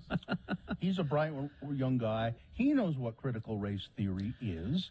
I don't think Stuart Adams has a clue. And the other part of this is that Adams, in that same talk, says that critical race theory is not something that we see a lot of here. Yeah. But he's insisting that we have this ALEC law, which is written by this conservative think tank, and then they spread it out to legislatures across the nation, so they're all the same. They're not writing their own laws. This is not Stuart Adams' idea. No. He's just doing what the right-wing think tank thinks should be happening. To his credit, the new owner of the Utah Jazz, Ryan Smith, responded to Stuart Adams' comments and said, I think maybe Utah lawmakers should be doing the listening, not the educating about critical race theory. Amen. Exactly. He's been indoctrinated. Stuart Adams. He just personifies this white male, patriarchy and Jesus. Not thinking. Boner candidate number one, our patronizing legislature needs to have a word with Donovan Mitchell. Coming up in a moment, Boner candidate number three, DeSantis wants to know how masks got so politicized. I don't know. Boner candidate number three for round one coming up after this. Big boy news and Opinioendo brought to you by The Blocks is downtown Salt Lake, so come see what's happening around the city. Get the latest on performances, exhibits, music, murals, and events on the website, theblockslc.com. John Mulaney, soon to be a father, he and Olivia Munn announced the other day that she is pregnant with his, they're going to be parents. But he says one time when he was still married to his ex-wife, Anna Marie Tendler, he had told Entertainment Weekly, well, he had a very busy schedule and he didn't want to be a father. And then Ms. Tendler was out of the picture and Olivia Munn is in the picture, and Olivia Munn says, I'd like to have a child. And he went, okay, you bet, whatever. Or it just happened, and she said, guess what? We're having a baby. And he said, well, I guess I'm excited about that then. Either or, it's, I think it's just, well, anyway. He's in a different place in his life. People change their mind. And especially when they're with Olivia Munn. Maybe he's not as busy as he was back Just then. as long as he doesn't have the baby delivered where there's a horse in the hospital. There's a horse. Because there's a horse in the hospital. Roger Daltrey has announced a new set of solo tour dates for November and December. They're all in the UK, apparently.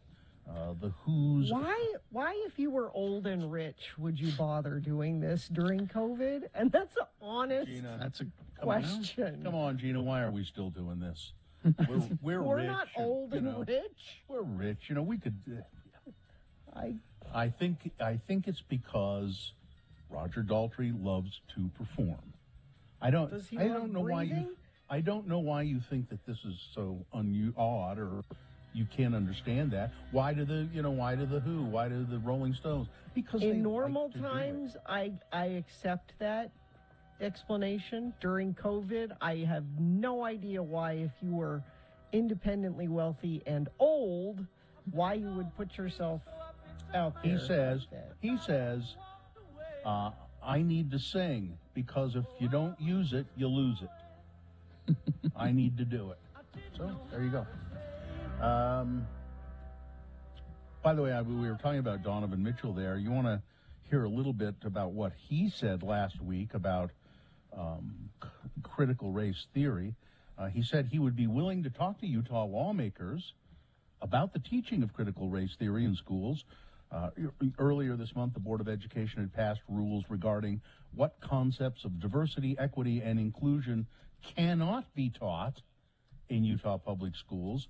And Mitchell said in the GQ interview, it's one thing to tweet about it, and I'm going to tweet it, but being able to be on the phone or be on these calls with people who do not know what these things are means being able to have an impact myself.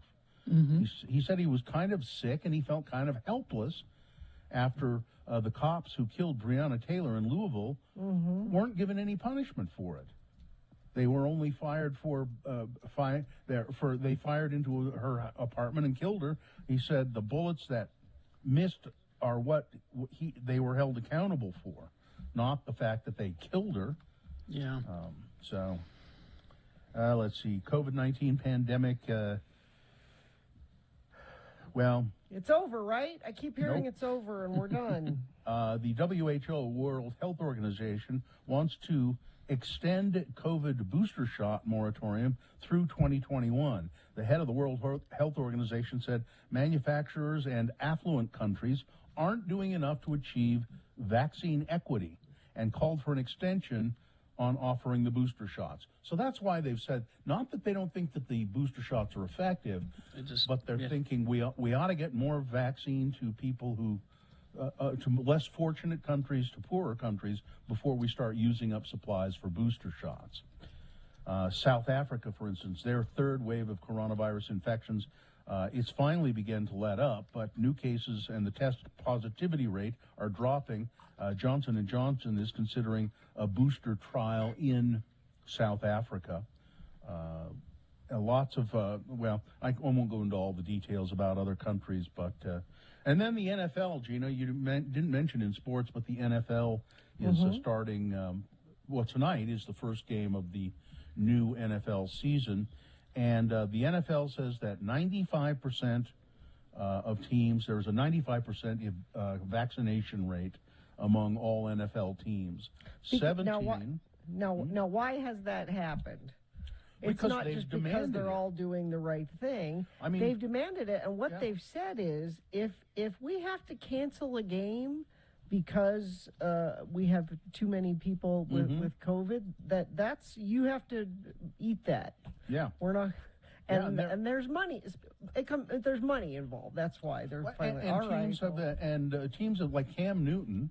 He should still have an NFL career, but he's been put on the sidelines and dismissed because he's refused to get a vaccination. And then so his coach said, "Okay, you're not playing.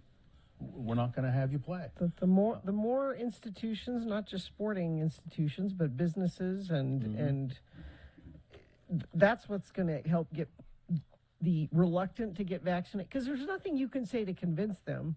No. But you're going to lose your career, your job. You're not going to be able to travel. You're not going to. All right, I'll get vaccinated. And yeah, if the government does it, it's going to be seen as government overreach and my freedoms, and they're just going to rebel. So, but if it's you can't get on an airplane or you can't go to a football game, then authorities have positively identified the 5 bodies found at a Pocatello, Idaho funeral home that is under investigation, and they're working to identify 7 others and the remains of approximately 50 fetuses have been turned over to the Ada County coroner. The Downard Funeral Home is being scrutinized by police after a state health inspector contacted them about the business. They went there. They found decomposing bodies in the funeral home. Yeah, there were big problems there, and the cops went in, and it turned into being a very gruesome crime scene. Let's see, one other quick story here. Larry Elder. He's running in the recall election. He wants to be the governor of California to replace Gavin Newsom. He told reporters on Wednesday that he believes there might well be shenanigans in the election. It's the GOP playbook. Yeah. Continuing the baseless Republican effort to undermine elections by suggesting wrongdoing where no evidence has been shown. All you got to do is say it. You don't have to show any evidence. If I lose, shenanigans. Yeah. If I win, it was fine. It was fine. But yeah. Exactly. That's it. We out of time? Yeah. Weather, traffic. Might hit a record today. 96 projected for a high today. If we get to 97, I believe that is the record. Patchy smoke still with us. Probably today, tomorrow. We're hoping Friday night into Saturday when we have some storms come through. That'll clear out some of that smoke and cool things off a bit down into the 80s for the weekend. Traffic, let's see, friends of the program have sent us something. Accident causing slowing near Traverse Mountain in Lehigh just before Point of the Mountain.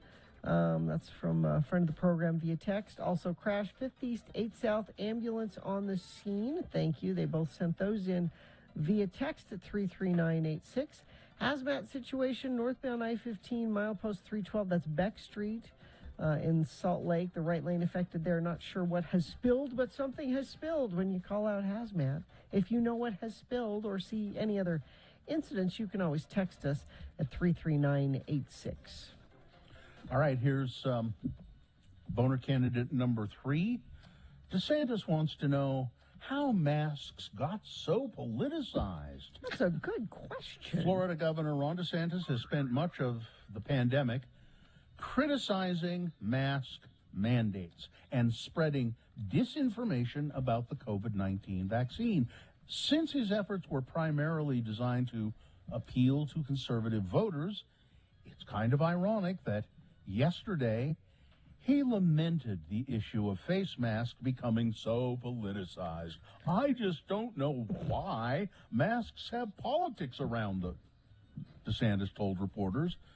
Let the parent make the decision. That's best for their kids. If you want the masks, do it. If you don't, well, that's fine, too. Although DeSantis decried the politicization of wearing face masks in public, he has politicized the virus by raising funds, selling products that demonize Anthony Fauci and mock the COVID-19 vaccine. How did this become so politicized? He's selling a beer koozie that says, "How can I drink my beer with a mask on?" All right? Don't Did anyone my ask Florida. him Yeah. that? Boner candidate number 3. Did I do that? DeSantis wants to know how masks got so politicized. All right, let's review the first 2 and vote. So, boner candidate number 1, you want to buy a jar of hair? Anybody who would buy a jar of hair for $72,000, I don't care whose hair it is a boner. Boner candidate number 2, our patronizing legislature needs to have a word with Donovan Mitchell to make sure that young black man understands critical race theory. And boner candidate number 3, DeSantis wants to know how masks got so politicized. we go. You've got to decide of these three candidates which one is the worst, which one should go forward to Boner Fight and possibly become Boner of the Day. If it wins here, it secures a spot in Boner Dome. It's not Boner of the Day yet because round 2 happens at 8:20 with 3 more candidates. We get another winner there, then we take both winners and put them against each other, and you'll decide Boner of the Day between those two champions at 9:20 this morning. That's when Boner Fight happens, so that's when you'll decide. Right now, we need to send one of these 3 forward to battle. Which one should be the winner of this round 1? 1, 2, or 3. Remember your candidate number, the one that you think should win. Put that single digit in the message of a text, and then text that to 33986. Or you can call Miriam in the producer's booth, 877-602-9696. Use your voice to vote. We're having some trouble with our online voting today. You can see the candidates at x96.com, but you can't vote for the candidates at x96.com. Just today, all right? We're having some problems. We'll get it fixed eventually. So text or call your vote in. You have until the end of these messages. Let's go, X96.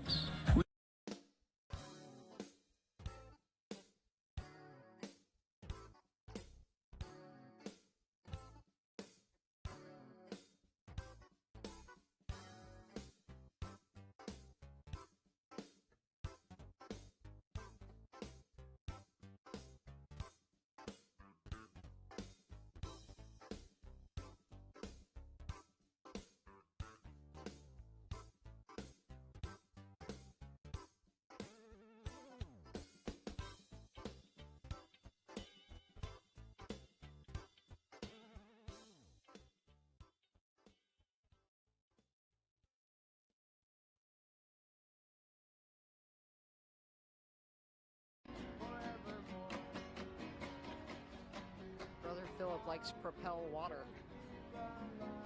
It's Jesus' preferred water. On the right hand of God. America, on the right hand of God. Excuse us. Are you Brother Philip? Yeah. Hi, can we talk to you for a second? Sure. Yeah, we do a radio show in Salt Lake City. And we're just talking to your disciples over there. Is that what we should call them? Your disciples? Your brothers? Jesus' disciples, really. Oh, your associates. And we were going to chat with them for a second, and they said, well, you should go talk to Brother Philip. He's man. Doing the preacher. The preacher. Now, so you do this every day here in Maui? Yeah, I try to fulfill this. And you have signs over there that say, sign of the times. What does that mean, Brother Philip? It's right. I have to share it. Pardon me? St. Matthew. All right, now Brother Philip's going to get out a the Bible. It's a well-worn Bible. Looks like he's had it for a while. How long have you had that Bible, Brother Philip? I'm not sure, really. And it's Matthew we're looking at. Yeah. Are you from Maui? Yes. Yep. I'm from heaven, too. From heaven? Yes, Well, I guess we're all from heaven. Praise the Lord. The Holy Bible, heaven. Uh-huh. And in the morning, it shall be foul weather today. For the sky is red and lowering. O ye hypocrites, ye can discern the face of the sky, but can ye not discern the signs of the times? High of 73. I cannot discern the signs of the times. Although it was a great album by Prince, I know that. That's the reason why we look in the Bible, because of things that God has spoken is coming to pass today. Now, Brother Philip, we have a woman here. She is the reason we came to Maui is to do. We do a radio show together, and but she's actually come here to get married. Right on. She'll be married on Monday. Monday. And do you have any advice? God wills. Pardon? If God wills. If God wills. That means I might not get married if God doesn't will I've maintained that all along, but if God wills, you will get married on Monday. But do you have any advice for somebody getting married? Well, back to the book. Back in the book again. Yep. 19, eh? Was it 19? All the answers. Mm-hmm. Yeah? Look at that. He knows right where to go in this book. Yeah. It's like he's read it before. Not so. Right. And said, for this cause shall a man leave father and mother, and shall cleave to his wife, and the twain shall be one flesh. Okay. You're still looking for somebody to perform the ceremony, aren't you? do you do weddings, Brother Philip? No, I have a friend who does that. All right. Hey, thank you so much for talking with us. I love it. Thank you so much for. Yep. And thank you. God bless you. Thank you. Thank you very much. Brother Phillips, ladies and gentlemen, spreading the word on the streets of Maui on front.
All right, 7:46.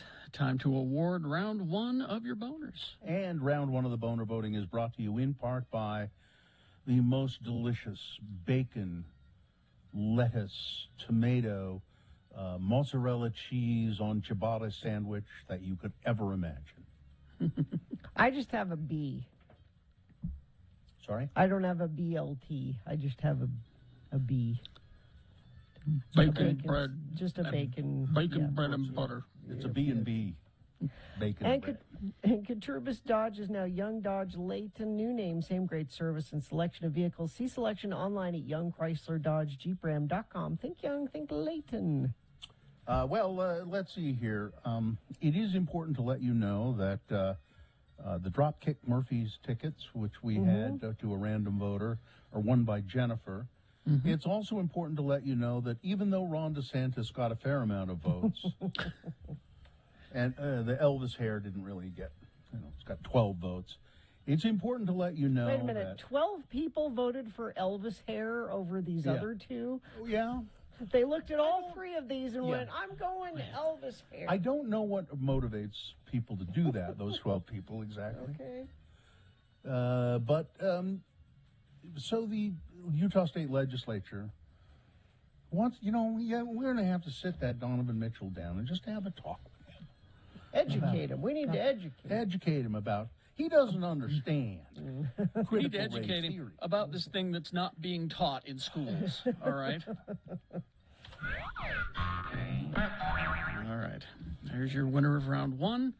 It is now qualified to be boner of the day. Round two happening at 8:20 with 3 more candidates. We get another winner there. Both winners sent forward to Boner Fight at 9:20 this morning is when you'll vote for boner of the day. All right, I think the mayor's on the phone. Yeah. Salt Lake City Mayor Aaron Mendenhall, are you there?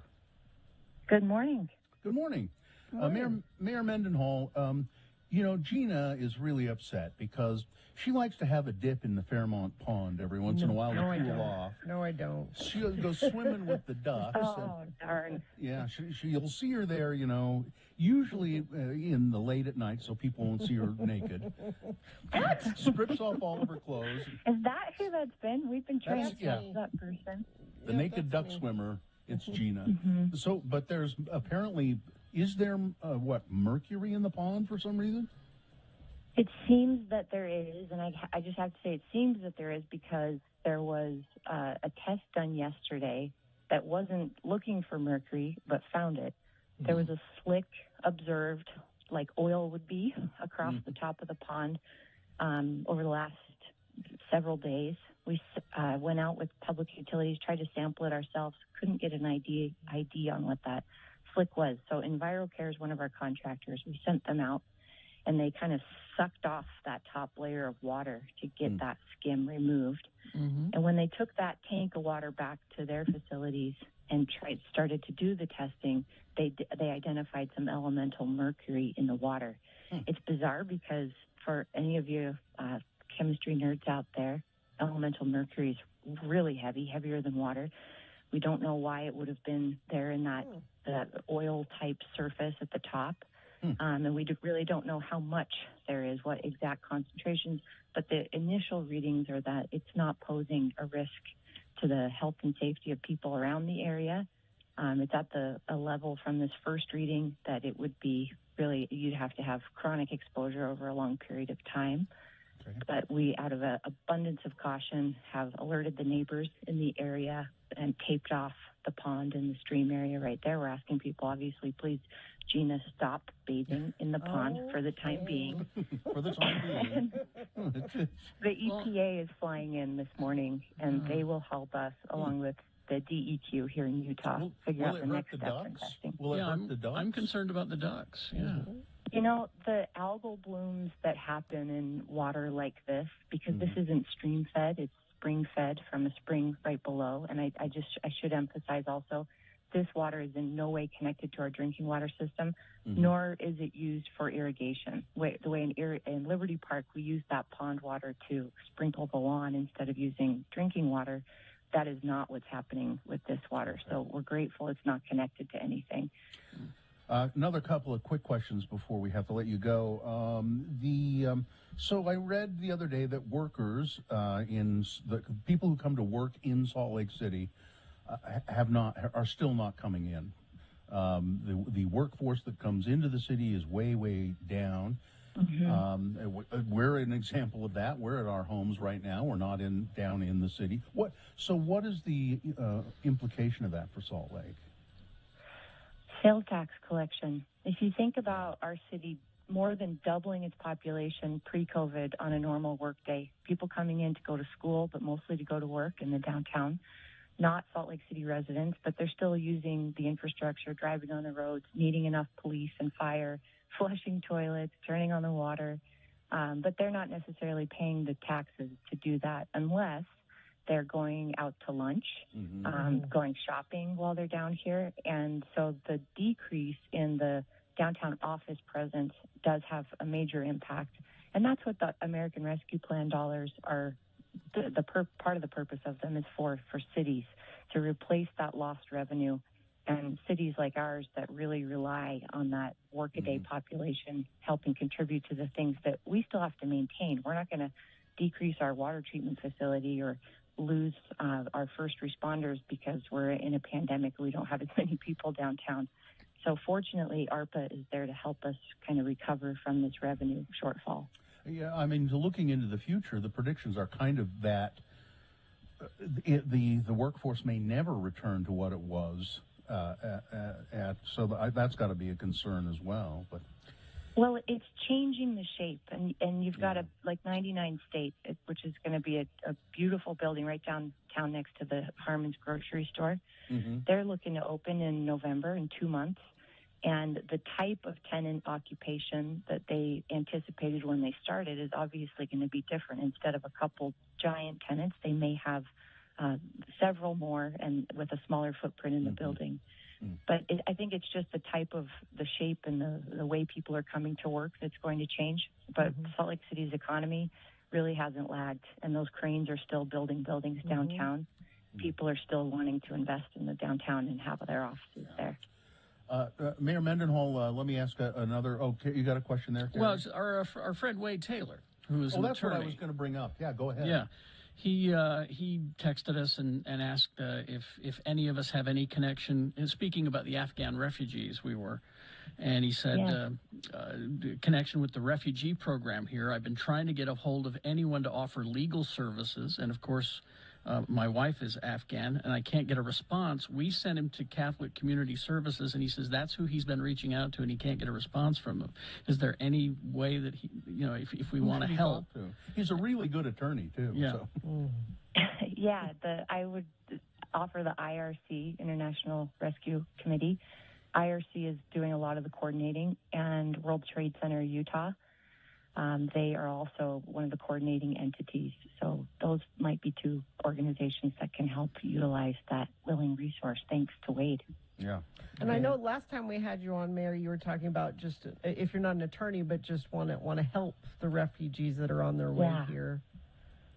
Yeah, it's called Know Your Neighbor, and if you search SLC Corp, C-O-R-P, that's our volunteer program. Down at the bottom of that page, you'll see how to get involved in Know Your Neighbor and basically, be a good citizen and befriend a new citizen coming or a new immigrant coming into the community, help them, figure out where the grocery store is at and get their housing situated in alignment with all of these major systemic resources that are coming together. Just one quick congratulations to Salt Lake City staff and the workers, because we had a year ago, I don't remember what the number was, of trees blown down in that big windstorm. But it was 3,000. How many? About 3,000. And you said at the time we're going to replace all of them. I understand that that's been done, and more than 3,000. Yeah, well, this fall they'll finish planting the final replacement tree, and yes, on top of that, we'll finish planting our extra 1,000 trees on the city's west side, in addition to the 1,100 trees throughout the city. So it's a good year for trees. Excellent. Thanks for the shout out. Yeah, you're welcome. Thanks for checking in with us. We always like talking to you. We have to go now. Have a lovely day. Yeah, it's like a pop quiz. I love it. Thank you, Mayor. Have a lovely day. Bye-bye. See you later. Bye-bye. All right, traffic, Gina, please. Let's see. We have a crash northbound I-15. This is at milepost 335 Center Street in Clearfield. It is off to the right shoulder. Crash SR-28. This is in Nephi at milepost 43. Looks like a little bit of slowage northbound I-15 coming through the Murray and Mill Creek areas into downtown Salt Lake. And what are you seeing? You can text us 33986 if you see anything. I will pass it along to friends of the program and let them know. Just make sure it's safe for you to text when you do that. Are you searching for Pokemon? Locally owned Haster Games has the best selection of Pokemon, Dungeons & Dragons, Magic, and more. Shop online at HasterGames.com or visit the store. 6831 South State. Curbside service is available. All right, we will take a break. We'll be back. Sean Means reviewing movies after these. KXRK Provo.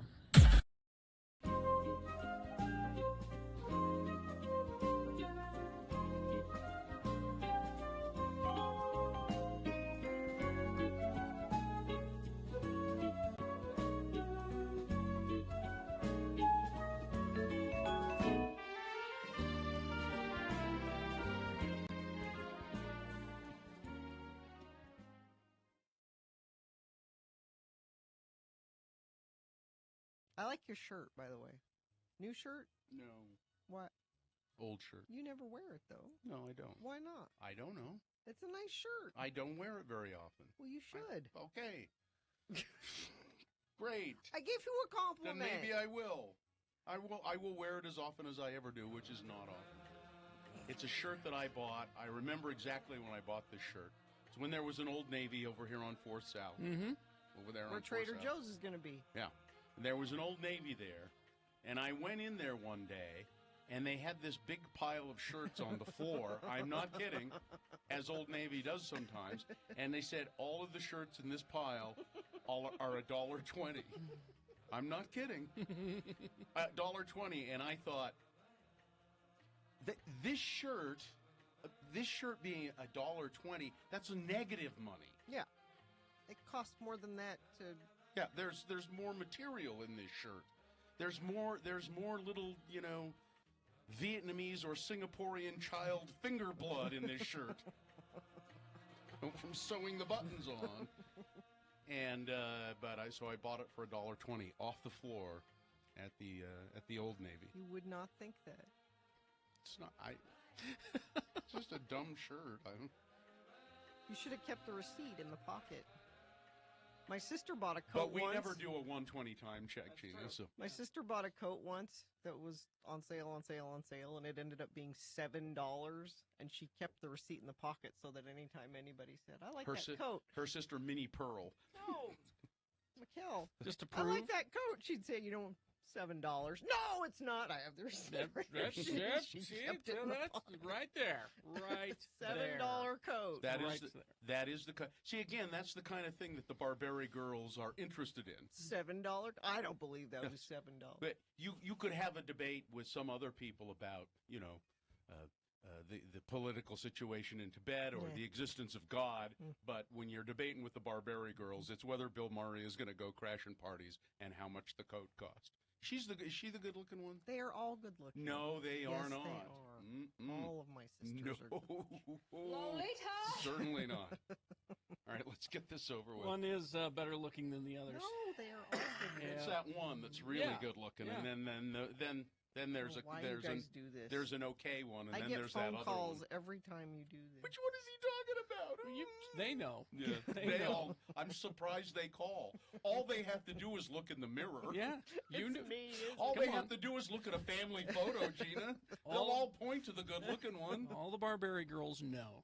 They know who the good-looking one is. It's true. So we're not making these things up.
let's give away some FanX tickets real quick.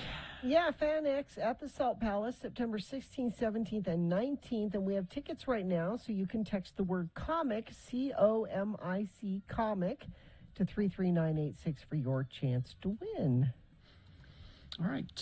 Sean Means Movie Reviews brought to you by Gina. The Nerd Store and Dr. Volts. Here's what's coming up. Lady Mechanical Volume 1, Teenage Mutant Ninja Turtles, 80th anniversary of Aquaman, always at the Nerd Store and Dr. Volts Comics. Well, he's on board on the phone to talk about movies. He's Sean Means. He's a writer for the Salt Lake Tribune. He reports on cultural issues. He reviews movies. You can read much of what Sean does at sltrib.com. And you can read all of what he does at moviecricket.net. Good morning, Mr. Means. Good morning. How are y'all? Doing okay. So what movies have you for us today? Well, we've got two artsies and two fartsies. So Okay. we'll start. The two artsies are both documentaries. The first one is called The Alpinist. This tells the story of Marc-Andre Leclerc. He's a Canadian extreme athlete who likes to climb tall rock formations, mountains, and he does it fast and light, no ropes, and with ice and snow and rocks. If you saw Free Solo about the climber Alex Honnold, Alex Honnold thinks this guy's a little nuts. Well, yeah, he's not going to make it to, well, I don't know how old he is, but he won't make it another 10 years, that's for sure. Let's not get ahead of ourselves here. The thing about Leclerc is he loves to climb for the pure adventure of it, and particularly solo climbs. And one of his rules, when they start making this movie, one of his rules is that the film crew can't come with him when he does the first assault on a particular mountain. And that's poetic and everything, but it doesn't help making a documentary. It leaves out vital information that could define him better. So he comes out kind of a cipher in this movie. He's not really as interesting as you'd hope he'd be, but it's still fairly interesting. So I gave the movie 3 stars. The Alpinist, and it's playing in a few theaters around town. Okay. You know, Sean, you sound like you're a little far away or something. Can you? Oh, I'm in my car, so I don't wake people up in the house. Oh, okay. All right. The Lost Leonardo, then. The Lost Leonardo, yes. This tells of a painting that experts say is a long-lost work by Leonardo da Vinci. It was found in a store in New Orleans, and the guy who bought it said it could be a diamond in the rough. And it's the story of how it went from being bought for $1,100 to being bought for $450 million, and how it got from and trying to figure out how it got from Renaissance Italy to New Orleans. But then it gets caught up in the whole art market and auction houses, and there are all manner of weird and fascinating characters in here. There's a shady Swiss businessman who runs these Freeport outlets in Geneva and other places where you can hide your loot. It's part of Tenet was set in one of those. There's Russian oligarchs, and the Crown Prince of Saudi Arabia gets involved in here somewhere.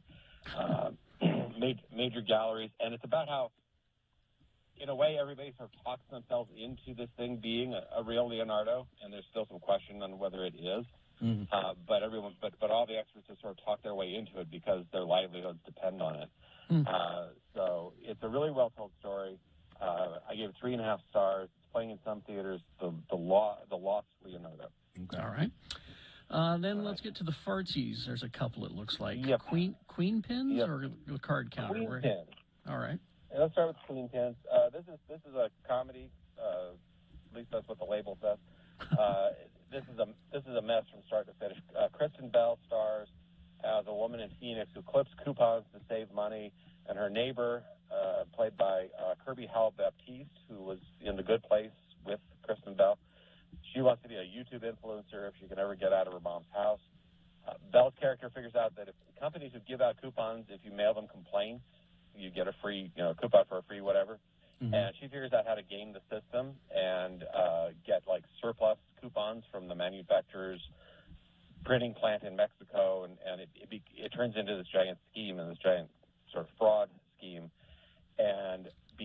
because they send them through the mail, eventually the U.S. Postal Service gets involved, and the supermarket security guy who's played by Paul Walter Hauser, who you remember from I, Tonya and Cruella and Richard Jewell.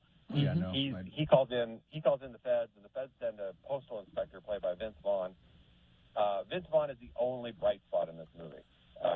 He seems to have flown in from a better, smarter movie. Well, that tells you a lot, doesn't it? If Vince Vaughn is the only thing the movie has going for it, then it's really in trouble. Vince Vaughn has been having a good year or so because he had Freak earlier Freaky this was year, was actually enjoyable. a really good horror movie. Yeah. Yeah.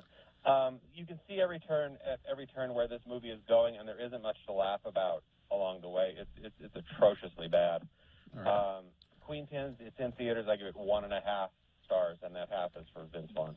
Okay. Okay. Card Counter. Card Counter. This is a character study. This is written and directed by Paul Schrader, who his last movie was First Reformed, the Ethan Hawke movie. Oh yeah. He's also famous, of course, for writing Raging Bull and writing Taxi Driver. Oscar Isaac plays this guy who goes to different casinos, is a card counter, tries blackjack for a while, but he keeps his winnings small and manageable so the house doesn't freak out, and he usually leaves before they start coming over to look at him. He meets this high roller manager played by Tiffany Haddish, and she runs a stable of gamblers and wants to find people to bankroll this guy to go play in the World Series of Poker. At the same time, he also meets this kid played by Ty Sheridan, who is watching a guy at a convention played by Willem Dafoe, who has a connection to Oscar Isaac's character back when the reason he's a card counter is he was in prison, and the reason he was in prison is because he was at Abu Ghraib. So we get into the whole backstory, and Willem Dafoe is was one of the contractors who organized what was going on at Abu Ghraib, and Ty Sheridan wants to kill him. All right. So that's where we are. Okay. What I like about the card counter is that it's a very spare movie. There's not a lot of dialogue or explanation, and you don't really need it because Oscar Isaac's performance is so precise. I mean, just while watching him and going through the motions of what he does, you understand what he's about, why he does what he does, and Isaac's performance is just really good, and that's the reason to see this movie. Card Counter, I gave it 3.5 stars. It's playing in a lot of theaters around town. It's not for everybody. I mean, it's some people are going to say, well, there's nothing exciting happens, but it's all there. It's all there in the drama. All right. So 3.5 for the Card Counter. Okay. Sounds like there's stuff to watch this week. What about next week? What do we have? Next week we have Crime Macho, which is the new Clint Eastwood film. We also have The Eyes of Tammy Faye. Jessica Chastain playing Tammy Faye Baker. Who's playing her? Jessica Chastain. And Andrew Garfield playing Jim Baker. Jessica Chastain, who was, speaking of Oscar Isaac, who I watched that video 1,000 times of Oscar Isaac kissing her arm at the film festival. What movie are they in together? They're coming. There's a series coming up on HBO Max called Scenes from a Marriage. It's actually a remake of the classic Ingmar Bergman film, and they play a married couple at various stages of their lives, and it's. I mean, you want to talk about heavy drama? This is heavy drama. Yeah. All right, Sean. Thank you, Sean. All right. Talk to you next week. Traffic, Gina, please. Okay, we have a crash northbound US 89 in Bountiful at 30th South. It's off to the right shoulder. Crash northbound I-15 Center Street in Clearfield. That is also off to the right shoulder. Looks like a little bit of slowage coming into downtown Salt Lake northbound I-15, but not an accident. That's just your normal morning commute. And you haven't sent anything in because y'all were trying to win those FanX tickets. But if you see some traffic you want to report, you can do that. Just make sure it's safe for you to text 33986. Scott Hale is offering a $39 AC end-of-season, $49 furnace preseason, or tune-up for both for only $59. Call 801-264-HALE.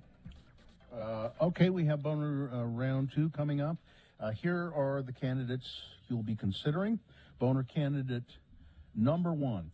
We were just trying to have a little fun, you know, it was a joke. Boner candidate number 2, the lizard thief. And Boner candidate number 3, Donald Trump, Civil War historian. Boners round 2, big boy news and opinioendo, all coming up after these. Stand by. UtahAdvocates.com. Well, let's say you are injured in an accident, or a dog has bitten you, or you've been riding your bike and you get hit, or any number of things, and it's not your fault, you're pretty sure anyway. I think you need to call the advocates. Did you know that hiring an advocate can help you get a settlement 3 times larger than if you try to do it on your own? No, Why I would you didn't. try to do it on your own? You don't know what you're doing. Yeah, no, I didn't. You're not an advocate. No, Hire no. an advocate. Yeah, so you may not need the advocates now, but when you do, know that they will be there for you. Now, you can call the advocates any time of the day or night, 7 days a week. 801-355-5550, 355-5550. And I mean, really, any time of the day or night. And they don't charge you anything unless they take your case and get you a settlement. So call the advocates or go to their website, UtahAdvocates.com.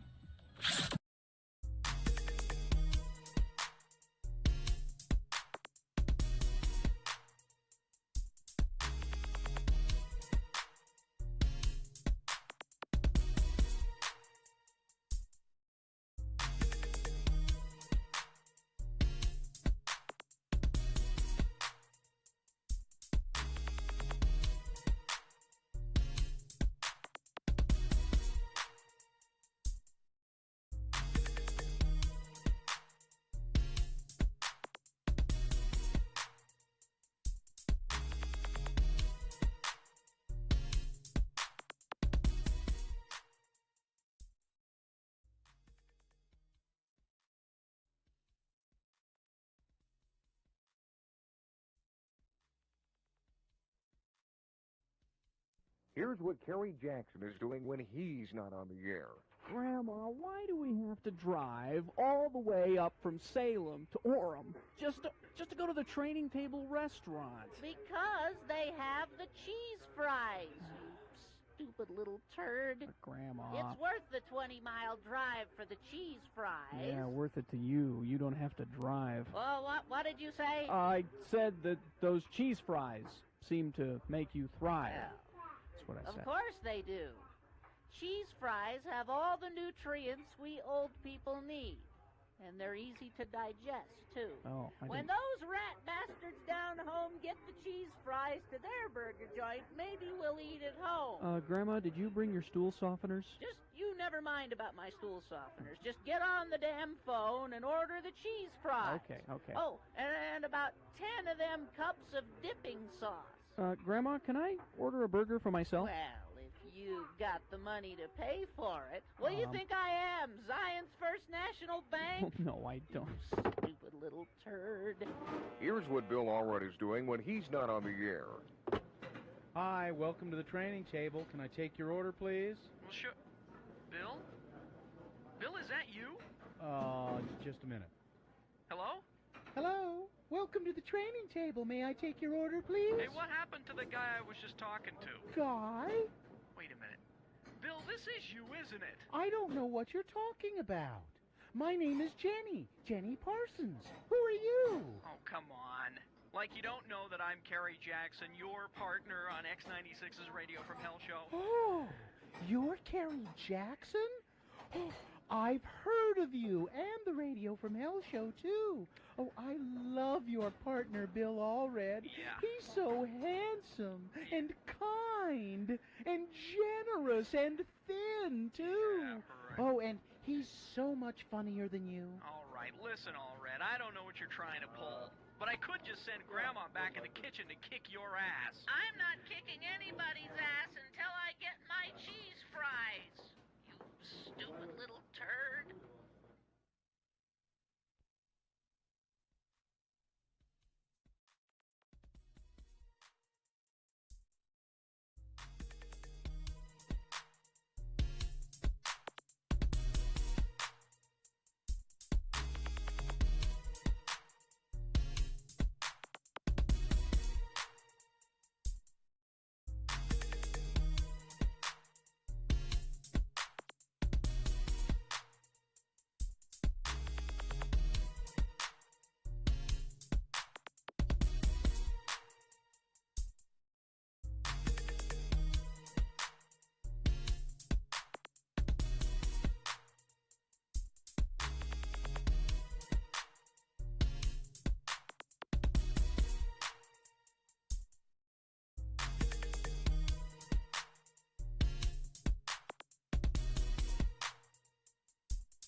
$8:21. Let's go with round two of your boners right now. 3 news stories. These are examples of bad, stupid, funny human behavior.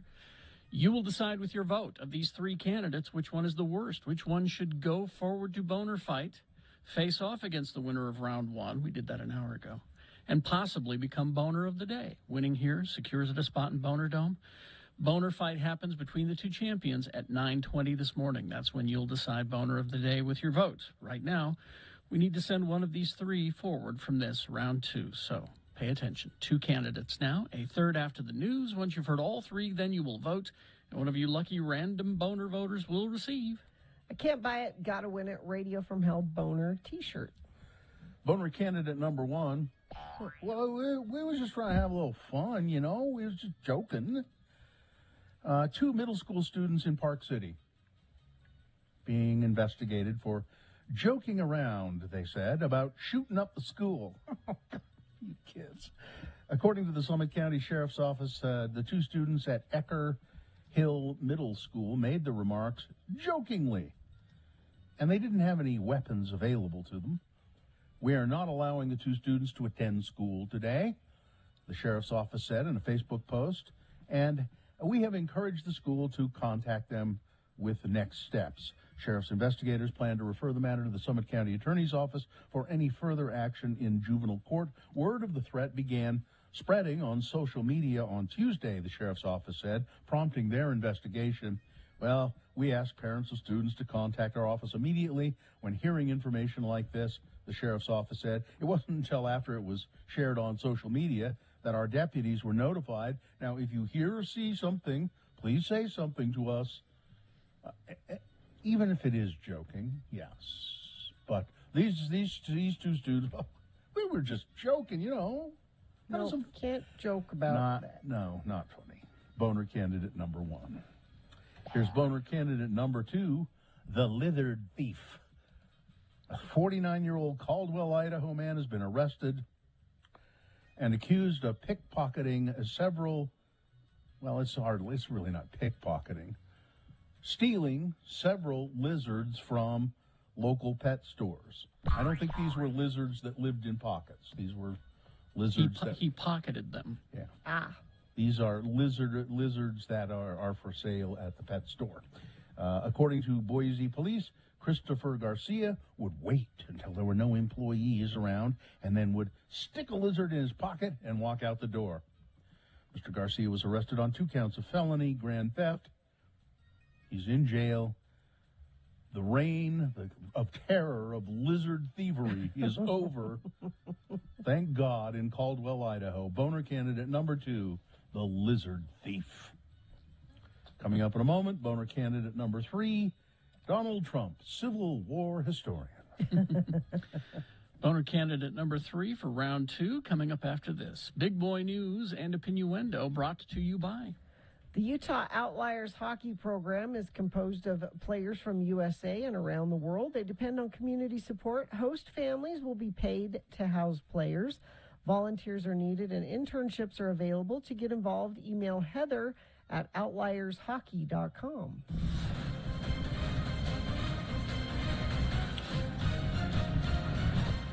Speaking of Donald Trump, Jimmy Kimmel finally agrees with something that the former president has said. Earlier this week, Trump crowed about President Joe Biden's sinking poll numbers and then repeated his false claims about last year's election. Quote, "Well, I beat him in 2020, Trump claimed in an interview with Newsmax. I mean, I think we won the election by a lot. I don't even think." What? "I think we won the election by a lot. I don't even think." Oh, so he agrees with the I don't even think. This is what Jimmy Kimmel agrees with. I think that Donald Trump is absolutely correct. He doesn't even think. And that seems to be the case. Well, here's some great news. Really great news. The Macy's Thanksgiving Day Parade, the route and the public viewing, it's going to be back here in 2020. I don't care. I didn't miss it when it wasn't around last year. No, I didn't either. I don't, since Willard Scott stopped doing it, I'm just not. And he's dead now. Yeah. Johnny Knoxville, this is no surprise, has the highest medical bills of anybody on the Jackass crew. He's reportedly racked up the highest medical bills, according to new data. The team at Nova Legal Funding have put together an injury-rich list for the members of the Jackass cast, showing the true cost of the damages they face with each injury. The list can essentially be translated into a ranking of who has performed the most dangerous stunts over the years, with Johnny Knoxville coming in absolutely first place with a whopping 8.66 million? No. 8.66 M, it says here. That's million. $8.66 million medical bill, following a number of pretty intense injuries, including an alligator bite. That cost $100,000. 16 concussions totaling For what? $4 million. For what? And a scalped head, $150,000. Knoxville's for entertainment, Gina. No. Knoxville's single most expensive bill, however, was one of his more recent injuries during filming for Jackass Forever, in which he suffered a brain hemorrhage, which cost $2.5 million during a stunt involving a bull whereby Knoxville was knocked unconscious. Okay, there you go. Wow. $8 million. Certainly worth it, isn't it? No. No? No. Oh, it's so entertaining, though. No. We'd have to do the math to figure out how much money he made from them. Was it worth it? Let me see. I didn't deduct that amount. And how many brain cells were destroyed and how many concussions? Well, I don't care about that. But of course, he has had, somewhat successful, other things he's done, TV shows and movies. It doesn't say. So the total cost of injuries across the main cast of Jackass would sit somewhere between $24 to $38 million. Yeah, they've made more than that, a lot more than that. Yeah, so yeah, so it's worth it. Absolutely worth it. Yeah. Let's see, the Delta variant of coronavirus. Just as doctors feared, more children are getting hit hard by COVID-19 as the Delta variant tramples across the country. The school year has just started. What we're seeing is extremely concerning, said Dr. Edith Bracco Sanchez, Associate Professor of Pediatrics at Columbia University. The virus is really going for the people who are not vaccinated, and among those people are children who don't qualify for the vaccine and children and teens who qualify but are choosing not to get it. A record high 2,396 children were hospitalized with COVID as of Tuesday, according to data from U.S. Department of Health and Human Services. The Utah County Attorney says, that's, what's his name, David Levitt? Mm-hmm. I will no longer seek the death penalty in any cases that would have previously sort of demanded that I seek the death penalty. I'm not going to do it anymore. He says, the death penalty, I don't believe it protects us or our community. He says that now there's a case pending right now that the family is not happy that he's not pursuing. They're not happy that it would have been a death penalty case, but he says, I'm not going to ask for the death penalty. I think it's that case where that guy murdered that couple and then threw their bodies down a mine shaft. Yeah, and he's a super creeper, horrible person. And the Utah State Legislature has said they're going to meet and talk about abolishing the death penalty in Utah. I don't know where this is coming from all of a sudden, but there it is. Boaters on Pineview Reservoir, you should really be careful because the water is so low, and there's a great picture. Deputies had to be called out to help a group of boaters because the boat got stuck on a sandbar at Pineview. Yeah, there's no water there. Why are we boating there? They couldn't. They got these special sand boats that they're. Yeah, it's kind of an interesting picture to see all these people just standing around a boat out in the, on this sandbar. Nobody was hurt, fortunately. There's also an algae bloom going on in Pineview, so they were supposed to have one of those triathlon events where you bike and run up at Snow Basin and all that, and then you come swim in Pineview. Mm-hmm. There will not be a swimming portion of it. So the White House confirmed on yesterday, that 11 Donald Trump appointees to military service academy advisory boards, among them former press secretary Sean Spicer and advisor Kellyanne Conway, they have been asked to step down or be fired. Jen Psaki, the White House press secretary, said the president's objective is what any president's objective is, to ensure that you have nominees and people serving on these boards who are qualified to serve on them and who are aligned with your values. And so, yes, that was an ask that was made. So Trump just appointed these people to the boards of military school to just, not because they had any experience with military matters, but to give them some sort of a spiff. Because they're loyalists. Yeah, so Trump has said, maybe we ought to have people in there who know something about it. Sure.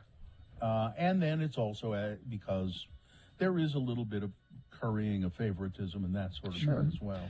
But there's all this outrage on the right about these firings. But, because they have such a short memory, you remember when Trump came in, he cleaned house. Yep. And people said, hey, what's going on? And the answer was, well, the president can do what he wants. And nobody cared. So he really cleaned house, too. He did. He just plowed through it. Speaking of Trump, he's going to provide commentary from the ringside this coming Saturday for an exhibition boxing match headlined by, we mentioned this yesterday, Evander Holyfield. Sports, this is perfect for him. He's on the TV. He's all he cares about. All he cares about. Even better, a former president doing this on the 20th anniversary of 9/11. So that's keeping it classy. Yeah. Well, 9/11 really affected him a lot, He was right down there in the middle of it. He just told a new lie about it. He said, I remember being in a building very close as the tower started to come down, and we could feel the creaking in the building. And then two very large firemen said, Mr. Trump, we're going to have to escort you out of this building. This never happened. He was nowhere near there. Nowhere near there. How it affected him is that he was suddenly I own the tallest building now. Remember? Yeah. As the coverage was happening and the smoke was going, he says, well, the World Trade Center was the tallest. Now I have the tallest, which is not also not true. Yeah. And he previously also said, I was in one of my buildings and I watched it from it come down. And then I heard thousands of people cheering in New Jersey. Yeah. None of that true. Yeah. So naturally, he's emceeing a boxing match on 9/11. So there you go. All right, that's it. Sports, weather, traffic. Are you ready for some football? Yes. Well, then tonight is your night. It's Dallas Cowboys and Tampa Bay Buccaneers tonight at 6 o'clock. Gina, the Super Bowl champion Tampa Bay Buccaneers with their 44-year-old quarterback, Tom Brady. Okay, all right. So you're rooting for them then? Is that the... Yeah. Oh, yeah. No, I just can't stand the Dallas Cowboys. Okay. Well, there you go. The Salt Lake Bees are starting a homestand against Oklahoma City tonight. It's Thirsty Thursday, so you go take the family and enjoy some baseball tonight. I'm not going to allow them to have any liquid all day, so they'll be especially thirsty. No, your kids can't have the Budweisers. Oh. Let's see. Weather, so be a little bit smoky and hot day for a baseball game. Could even set a record if we get over 96. Projected 96. If it's over that, we have set a record for today. Patchy smoke expected today into tomorrow. Hopefully tomorrow night into Saturday, we have a storm system coming through. 50% chance of thunderstorms Friday night into Saturday. That's supposed to hopefully maybe clear some of the smoke out and cool us down into the 80s for the weekend. Traffic, let me refresh my UDOT website here, give you the most up-to-date information I can, and it's still just that crash northbound US 89 30 south in Bountiful off to the right shoulder. And I don't believe anybody has sent anything in via text, but you certainly can do that. Just make sure it's safe for you to text and let us know what you're seeing out there on the roads. 33986 is where you do that. Injured in an accident, everyone deserves an advocate. Call 801-355-5550 or go to utahodvocates.com. All right, here we go. This is boner candidate number 3, and then we'll get to voting. Donald Trump, Civil War historian. Former President Trump released a new statement praising Robert E. Lee, even as the statue of the Confederate general was finally taken down in Richmond, Virginia. Trump said Robert E. Lee was considered the greatest strategist of them all. A notion that is really not true. No. Trump, who has often come down on the side of the Confederacy, also declared that Robert E. Lee would have single-handedly won the Civil War, except for, Gettysburg. What? Trump's critics on Twitter found that exception both bizarre and hilarious. Someone said, just checking my history books to see how many large military conflicts Robert E. Lee won. None of all of them. Except for Gettysburg, he would have won the war. Yeah, except for the 2020 election, you would still be president. Another one tweeted. It goes on and on and on. He barely knows who Robert E. Lee is. He just knows that his base are fans of Robert E. Lee, and so that's where he's going. Boner candidate number 3, Donald Trump, Civil War historian. All right, there you go. Let's review the first 2 and vote. Boner candidate number 1. We're just trying to have a little fun, It was a joke. 2 Park City students investigated for a joke about shooting up the school. Not funny. Boner candidate number 2, the lizard thief, an Idaho man arrested for stealing lizards from several pet stores in Idaho. And boner candidate number 3, Donald Trump, Civil War historian. Okay, here we go. You've got to decide Of these three candidates, which one is the worst? Which one deserves to go forward to Boner Fight and possibly become Boner of the Day? Winning here means it secures a spot in Boner Dome. Also means it'll go up against the winner of round one's voting. That happened an hour ago. We'll take both of these winners and put them against each other, and you'll decide Boner of the Day at 9:20 this morning. That's when Boner Fight happens. So right now, pick your champion from this round 2 to send forward. 1, 2, or 3. Remember your candidate number, the one that you think should win. Put that single digit in the message of a text, and text that to 33986. Or you can call Miriam in the producer's booth and use your voice to vote at 877-602-9696. We're having some trouble with our online voting today, so you can see the candidates there at x96.com. You just can't vote for them. So go ahead and do that if you'd like. Vote via text or phone right now. This is round 2. Let's go.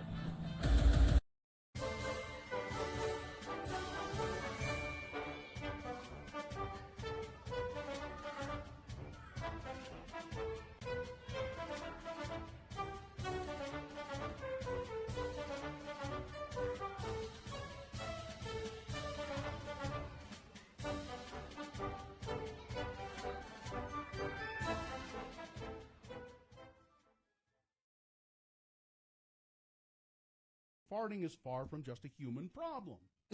Animals fart too. Well, yes. If they have digestive systems, it'll happen. As the Washington Post reported, there's a new hashtag making the rounds through the science Twitterverse. Hashtag Does It Fart? Which, as you may have guessed, is here to answer any and all questions about which animals are capable of passing gas. Well, I would say just Not about all. any. No, not all. Really? Yeah, Part there's a of spreadsheet. digestion. If you digest. Which animals cut the cheese? Well, Okay, I don't know which ones do. I want to know the ones that don't. tons do, of course. Bats, rats, all that. Mm-hmm. The bigger they are, the harder they fart. Of course. Bear farts are horrible. Rats, zebras, bearded dragons are among the creatures that fart. Birds, on the other hand, do not seem to pass gas. Birds. That actually kind of makes sense. But they could, let's see, marine invertebrates. So you should eat like a bird so you don't fart? Oysters, mussels, Well, crabs. how would they fart? I don't know. They don't have a bum.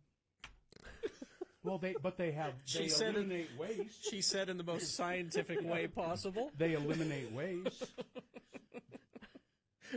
They take in nutrients and eliminate waste. The hashtag has a purpose beyond making scientists giggle at their own handiwork. The paper explained whether or not a given animal farts is apparently a question that zoo employees often receive from kids who come to the zoo.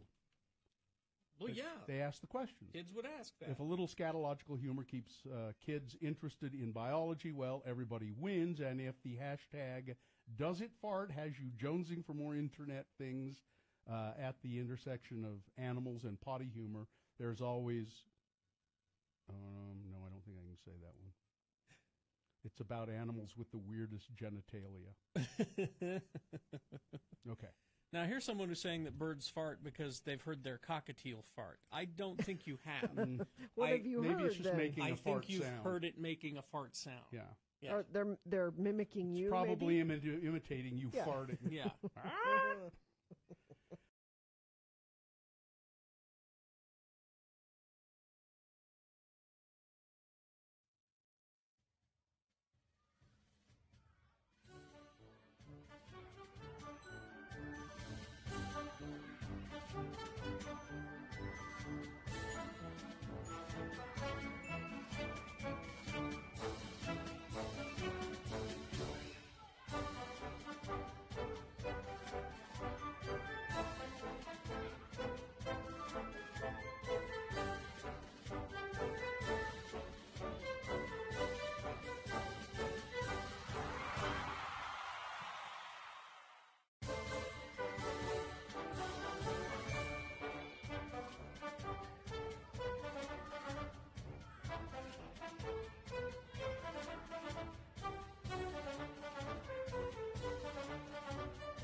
At 8:45, it's time to award round 2 of your boners.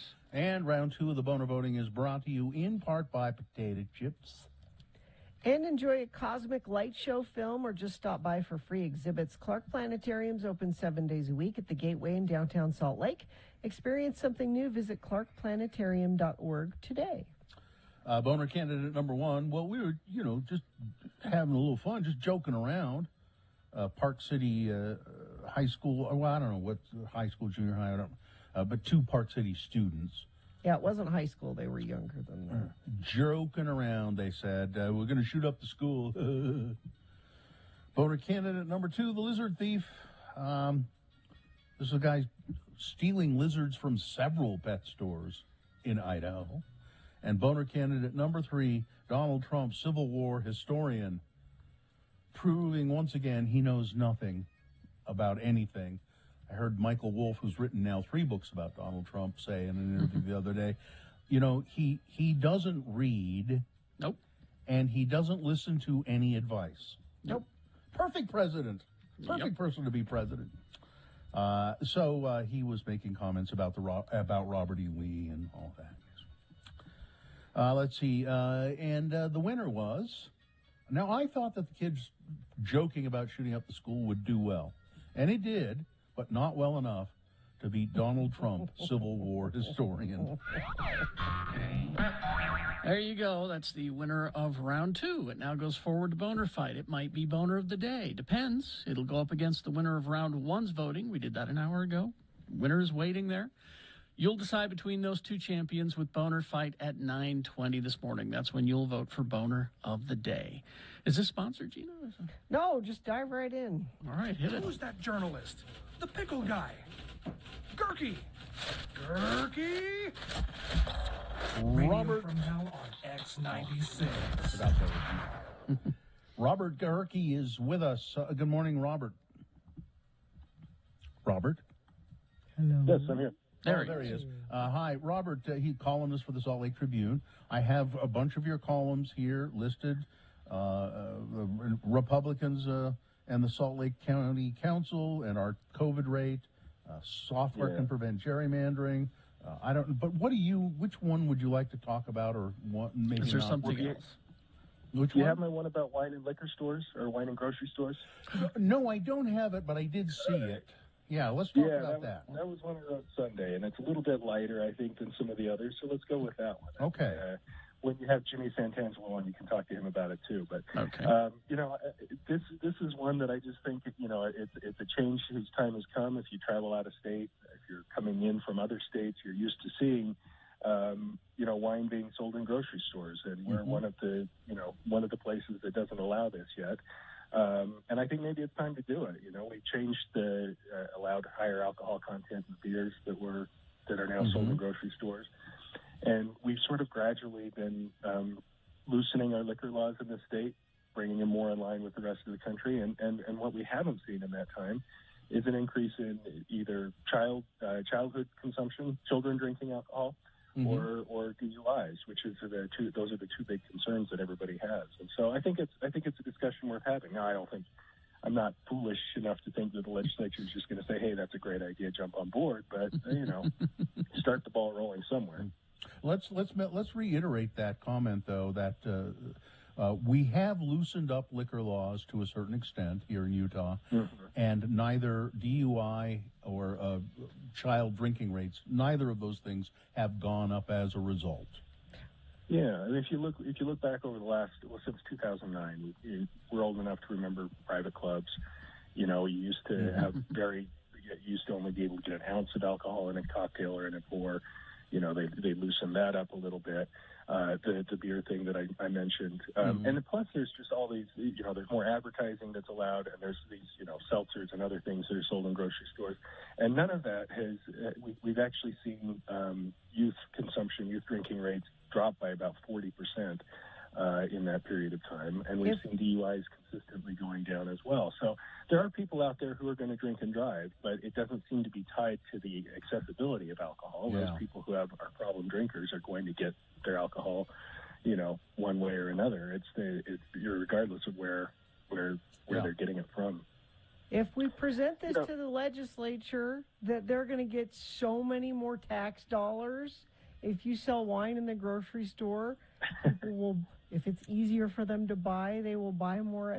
Give them the monetary reason to do it. Well, you think that would be helpful? That's actually a problem, though, because right now there's not an incentive for DABC to start losing, to give up any of that, because they did end up losing money when we moved some of those beers out of the liquor stores and into grocery stores. So they're up 5%, because DABC has this huge markup, 86% on everything they sell. And they don't collect that if it's being sold in the grocery stores. So that's something that's going to have to be worked out. I mean, the state's still going to probably have to control what is sold where, how it's sold. I mean, frankly, I don't care if they want to have like a separate room in the grocery stores or whatever, where kids can't see it, another Zion curtain, a new Zion curtain. Well, it's like they used to do in video stores where you had the adult movies, the softcore porno movies. You put them in another room behind the saloon doors. Yeah, I worked at a video store in college, and I know that well. So, but yeah, it's if they want to do something like that, that's fine. These are details that can be worked out. I'm just kind of advocating for the overall notion. And I think it would be good for economic development. I think there's, I can't say exactly how much it's going to bring in, but I think there's probably businesses and employees who are looking at moving to Utah and think, well, okay, it's a nice place, but I would really like to be able to get my wine at the grocery store. Gerke, you make some good points, but what about think of the children? Well, that's why I really wanted to drive home the point, though, that youth drinking is down, and as we've been loosening these laws, youth drinking is dropping. And I think, I think that's great. We don't want kids drinking before they're, underage, because it does affect their brain and their development. And so it's great that it's dropping. But, you can't keep going to that as an excuse when the data does not in any way bear that out. That's true. So. Yeah, and that's the reason I like to go shopping at Smith's in the Avenues, because there is a liquor store adjacent, and you most often want to buy wine to go with whatever you're shopping for dinner. So. Same with that Dan's in, I think it's Foothill. There's that liquor store right next to it. So you walk up the stairs, you get your bottle of wine, and then head home. Yeah. Well, it's nice not to worry about the holidays and the hours and things like that you have to, the hoops you have to jump through. So, All right. Gerke, nice talking to you as usual. You can read Robert's columns in the Salt Lake Tribune. You can go to sltrib.com. You can subscribe to the home edition that comes out on Sunday. Yes, Carrie. Follow Gerke on Twitter. He's very funny, of course, but he also gives the daily COVID numbers. Yeah, I was going to say, that's not funny when he gives the daily COVID numbers. I don't know. That's not funny at all. Every afternoon, Like it just makes me want to go to the liquor store. I never thought I'd still be doing this time of year, but it's, I'm still at it. So thanks for having me, you guys. Thanks, Robert. Thank you. We'll talk to you again. All right. Take care. Bye-bye. And people are texting saying, you think grocery stores are going to have the selection of our wine stores? Fat chance. Look, it's a baby step, okay? Yeah. And we don't want, they don't need to have, if you want to buy real specialty wines, go to the wine store. But exactly. If I want to get a bottle of Gallo to take home to... even that little, it's a temporary liquor store that Carrie was talking about by Dan's, because they're building a brand new one across the street. They have a pretty limited selection at that one, but if you just need to pick up a bottle of wine there, it's nice. But if we looking for specific stuff, we go down to the wine store. We're already doing that. And see, Gerke is taking a logical, sound approach to it, the baby steps with just wine. I'm shooting for the moon. I want to be able to order online and have it sent to my home, Good luck. And that ain't going to happen. Yeah. Gerke's got more of a reasoned approach than the rest of us. So, and what's this worry about kids drinking? I'm going to start encouraging it. Listen, in France, the kids drink wine. In France? Yeah. I think they're also getting free birth control in France as of today. I thought I saw that. Oh, really? Yeah, that there's some free birth control in France. For kids? That's great. I can't remember the age range. I read it earlier and then I forgot now. If you're against abortion, you should be pro free birth control. That just makes sense. Yep. Traffic, please, Gina. Crash northbound I-15 milepost 228. This is 2 miles north of Nephi in Juab County. It is in the median, actually. Crash northbound US 89 30th South in Bountiful. That should be about cleared up. And looks like most things are cleared up as I'm looking at the UDOT cameras. Just a tiny bit of slowage northbound I-15 coming into downtown Salt Lake, but no accidents there to tell you about. And you haven't told me about any. You can, though. You always can. Text us. Just make sure it's safe for you to do that. 33986. The Blocks is downtown Salt Lake. So come see what's happening around the city. Get the latest on performances, exhibits, music, murals, events on the website, theblockslc.com. All right. We'll take a break. We'll be back. We got a boner fight on the way. We'll determine who boner of the day is. And a reasonable amount of news and more, all coming up. Stand by. Salt Lake Film Society. Go to slfs.org, and you can see the movies that are planned for the drive-in. Yeah, this is the Backlot Motor Cinema, studio Backlot Motor Cinema that Salt Lake Film Society has put together.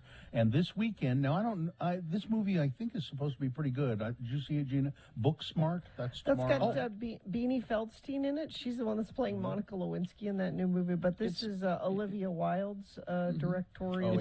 It's very enjoyable. It's funny. And then speaking of Beanie Feldstein, isn't it her brother that did This Is the End? Yes, there you go. Seth Rogen. Seth Rogen. Yeah. So tickets are on sale at slfs.org. This is a big screen experience. Everybody will have a big screen experience because, well, you sit in your car.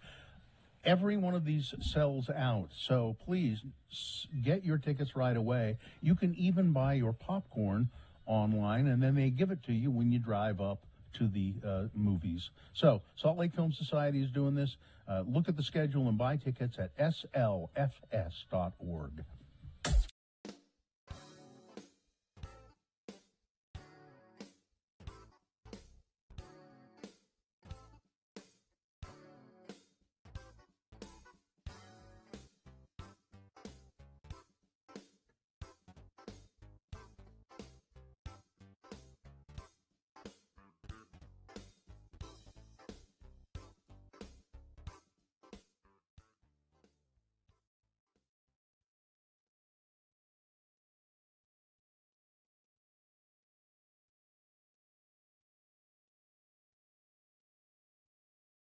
Well, thanks, Ben.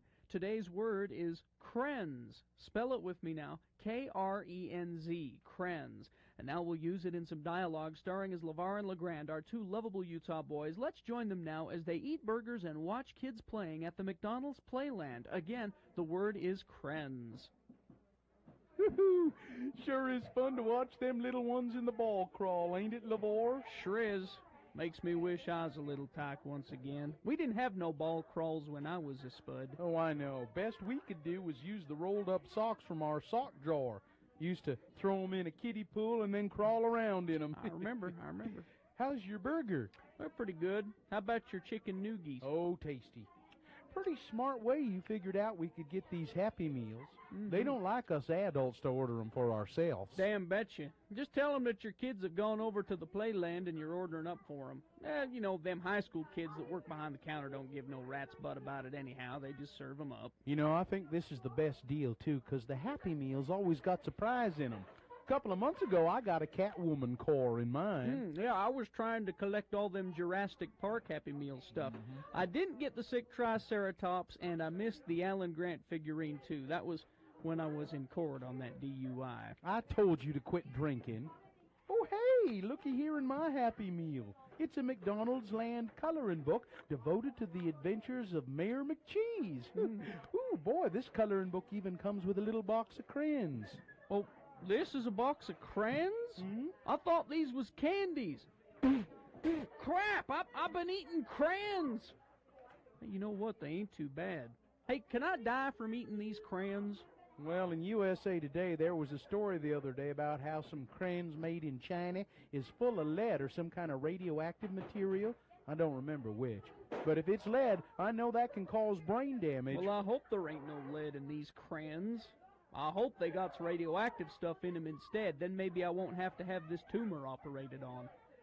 Hey, you gonna eat your crayons? Help yourself.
Here's what Carrie and Bill are doing when they're not on the air in the distant future. The year 2525. Oh, hello, boys. Oh, hello there, Chunga. It's about time you showed up. Sorry. Still got about an hour before airtime, though, boys.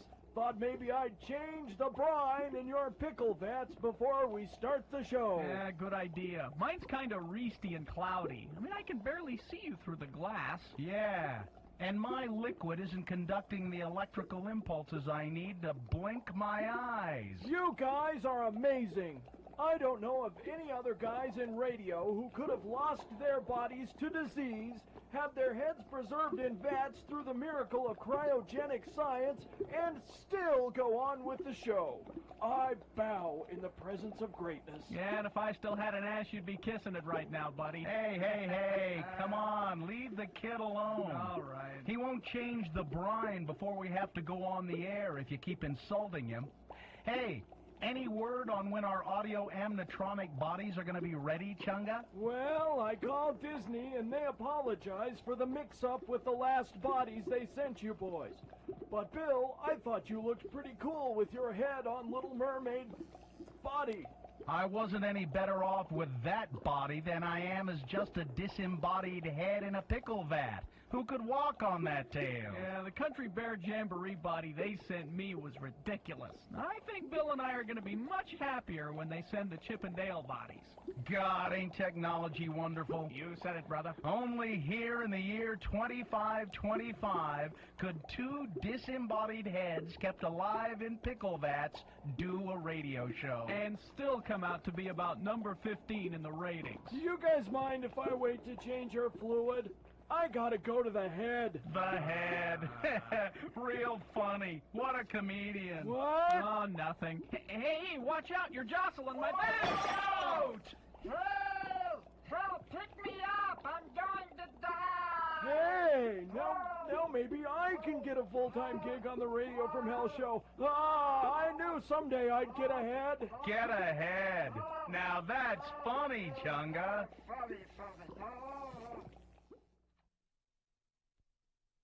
Lionel Elgin, our friend. Baseball announcer. Baseball announcer extraordinaire. I've had people asking me about Lionel. What's happened Well, you know, the season started again, and he got another job.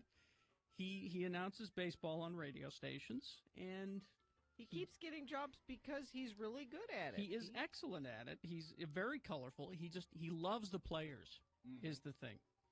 He really, really, really loves baseball players. Really. Yeah. A lot. You'll see what we mean. This is the latest tape he sent me. He got fired again. And this is what happened. This is the last one that he was at. Here you go. You tell me if he deserved firing or not.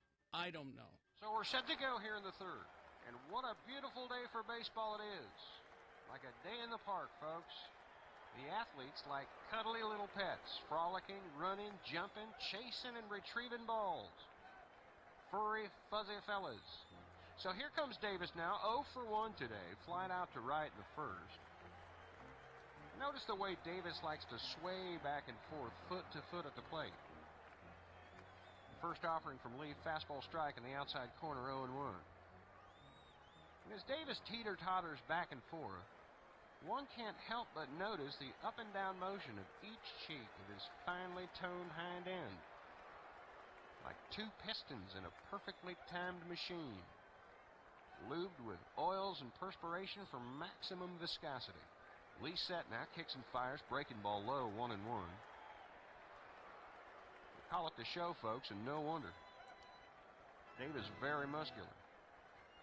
Also, one of the unfortunate individuals involved in the steroid controversy, being questioned by league officials. Of course, Davis denies it. The 1-1 pitch, just inside ball 2. I don't personally know much about steroids. I know in most cases they're taken via hypodermic needle. And I'm of the opinion, folks, that if a player wants to stick something in his hind end or have a fellow teammate poke him in the rear, so be it. Who are we to judge? If it helps the game, bend me over and stick it in. And so then that's when they went to commercial at that point, and they fired him. Then they fired him. He doesn't get it. Now, was it his comments about steroids? Is that what the problem was? That must be it. Yeah. You know what He sounds pro-steroid. You know what the problem is that he needs a color man. He does. He needs someone in there with him. He's doing it all by himself. He needs to do the play-by-play. I mean, he needs somebody to do the color. I think he's capable of doing. Well, he does both. I think perfectly. Yeah, he does both, but he needs to. I'm going to continue to send these to Larry Miller, and hopefully we can get him hired for the Bees. Because you just like him in town. Yeah, he's an excellent. He's an excellent announcer. I think we got enough of his kind in this town.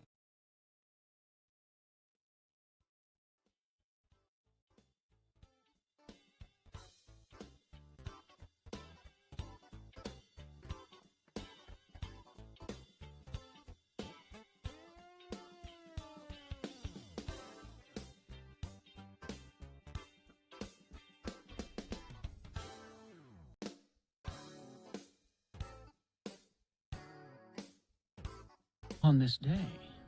In 1952, David Allen Stewart, English musician, songwriter, record producer, best known for his work in the Eurythmics, was born. Now, I didn't notice until we got that Eurythmics song started that what we could have done is on this day in 1987, Love and Rockets released their third studio album, Earth, Sun, and Moon. So we could have done that one. Yeah. But I didn't notice until we'd pressed play on Eurythmics. So I like Love and Rockets. I love Love and Rockets. You love them? Do you rocket Love and Rockets? I like love. Yeah. Whatever. It's a heritage band here at X96. Yes, it is. Now, speaking of heritage, I guess our 30th anniversary is coming up. The X96 30th anniversary. When was that? In June. Next June. And so Todd was thinking we should do something, but we're still here to celebrate it. Yeah. I don't know what to do though. I don't either. Maybe we get Love and Rockets to come in concert. Maybe we just let it. Just let it go. Just well, let 30, it go. 30 is a nice round number, kind of. Do you remember turning 30? Huh? Do you remember turning 30? That's kind of one of those. Can't hear you. What? It's one of those milestone years. Yes, I think it was. Yes. Like, was it a big deal? Like, there are people that are like, oh, I hate 30. Oh no, I'm never going to be young again. I'm 30. Was that the surprise party that the killer came to? I think it was. I didn't pay attention to 30. No, I didn't much either. For some reason, 21 was a big deal, and then for some reason, 25 was a big deal, and then after that, it was. 25 is a quarter of a century. That's why. I think that's probably why. Why is 25 a big deal? Because it's a quarter of a century. That's all I can figure. It's a fraction of a century that you can. 25. Katie, how old are you? Remind me. Kate, she's 17. I'm 26. Yeah, okay. I'm 26. Was 25 a big deal? No, 25 was a terrible year. Remember, I couldn't talk about it when I got back from my birthday party. Okay, we won't talk about that. So I forgot I was 25 for 3 months, to be honest. Are you dreading 30? Do you care about turning 30? Is that a number that I just watched my brother's 32, my fiance's 31. So no. Yeah. 30. What is it? 30, flirty, and thriving, Gina. That's. Oh, okay. Think of it that way. Let me mention this just because it's anniversaries, and I've been thinking about this all morning. It is apparently the 25th anniversary of Blue's Clues. You remember that show? Now, I was not a watcher of Blue's Clues. I was aware of it. I think I saw bits of it. And I posted this. The original host, Steve. He's done a little video that's a message for Blue's Clues fans on the 25th anniversary, and it's really, really charming. It's probably worth playing a little bit of it. It's just you saw it. I didn't know you were gonna. It's just him talking to the camera and talking to people who were there to watch Blue's Clues 25 years ago. Well, see, the thing When Steve left Blue's Clues, it was a big scandal. It was tragic. It was because it happened suddenly. It was the kids were not prepared, and all of a sudden this new guy comes in. I mean, he was not associated with any kind of scandal or anything. No, like that. but he he had it and did not want to. He was done. He'd done enough of it, and he went off to school. You remember how when we were younger we used to run around and hang out with Blue and find clues and talk to Mr. Salt and freak out about the mail and do all the fun stuff. And then one day I was like, oh, hey, guess what? Big news. I'm leaving. This is my brother Joe. He's your new best friend. And then I got on a bus and I left. And we didn't see each other for like a really long time. Can we just talk about that? Great. Because I realized that was kind of abrupt. I just kind of got up and went to college. And that was really challenging, by the way, but great, because I got to use my mind and take a step at a time, and now I literally am doing many of the things that I wanted to do. And then look at you, and look at all you have done, and all you have accomplished in all that time. And it's just so amazing, right? I mean, we started out with clues, and now it's what? Student loans, and jobs, and families, and some of it has been kind of hard. You know? I know you know. And I wanted to tell you that I really couldn't have done all of that without your help. And in fact, all the help that you helped me with when we were younger is still helping me today, right now. And that's super cool. I guess I just wanted to say that after all these years, I never forgot you. Ever. And I'm super glad we're still friends. Thanks for listening. That's so sweet. Great, by the way. What you? Whatever it is you're doing, it's working. You stepped on his damn line there. Well, I didn't. He says, he goes off camera and then he comes back and goes, you look great, by the way. Whatever it is you're doing, it's working. That's very charming. Well, that was sweet and all, but excuse me. Excuse me. Yes. Beanie Feldstein's brother is Jonah Hill, not Seth Rogen. That's right. Excuse me. I'm sorry. I knew it was one of those sort of fat guys. All right. We will take a break. We will be back with Boner Fight and a reasonable amount of news after these X96.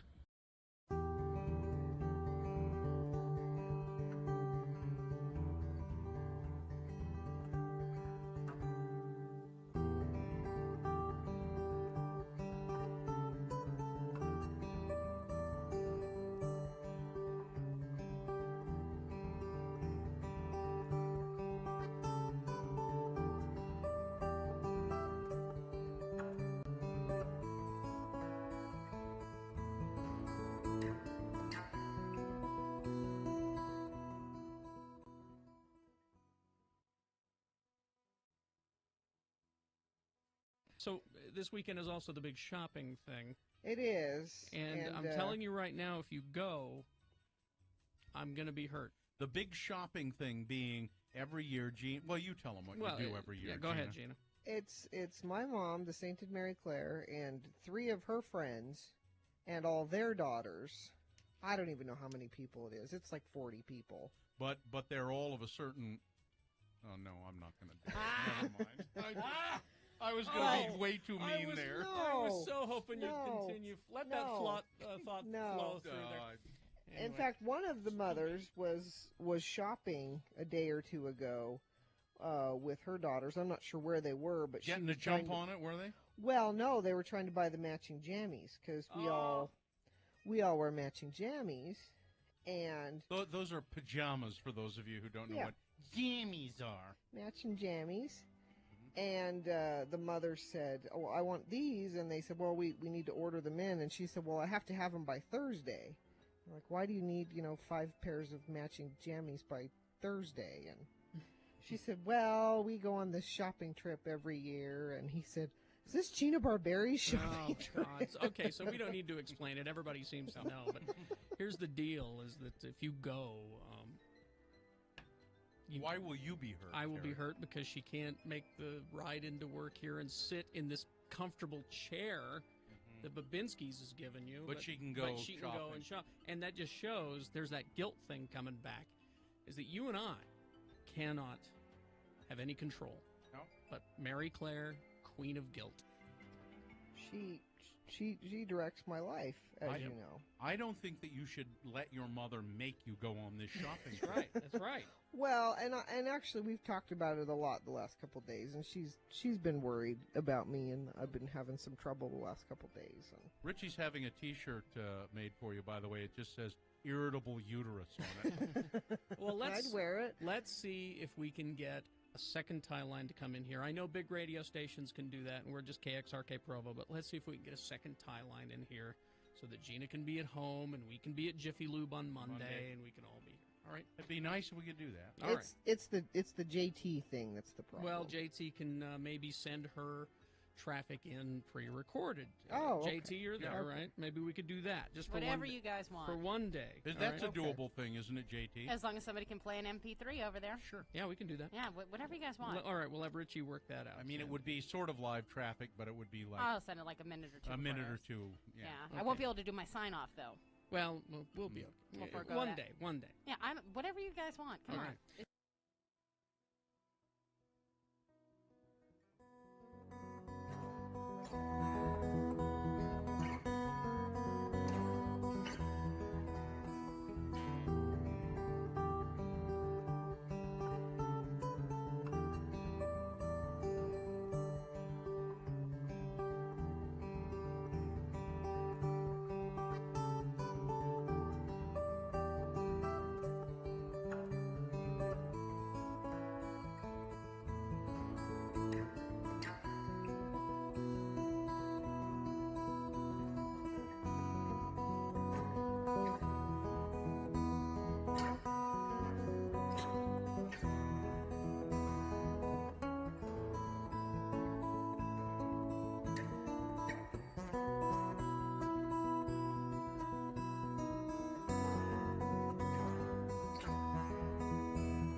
.21. We got Boner Fight coming up here in about 7 minutes from now. Uh-oh. So, Oh, yeah, I mean... 7 is a reasonable amount bordering on big boy news and opinnuendo. Brought to you by... Moochie's would like to thank their loyal customers for supporting their locally owned and operated business. Moochie's has been voted Best of Utah for over 17 years. Dine-in, delivery, and pickup is available.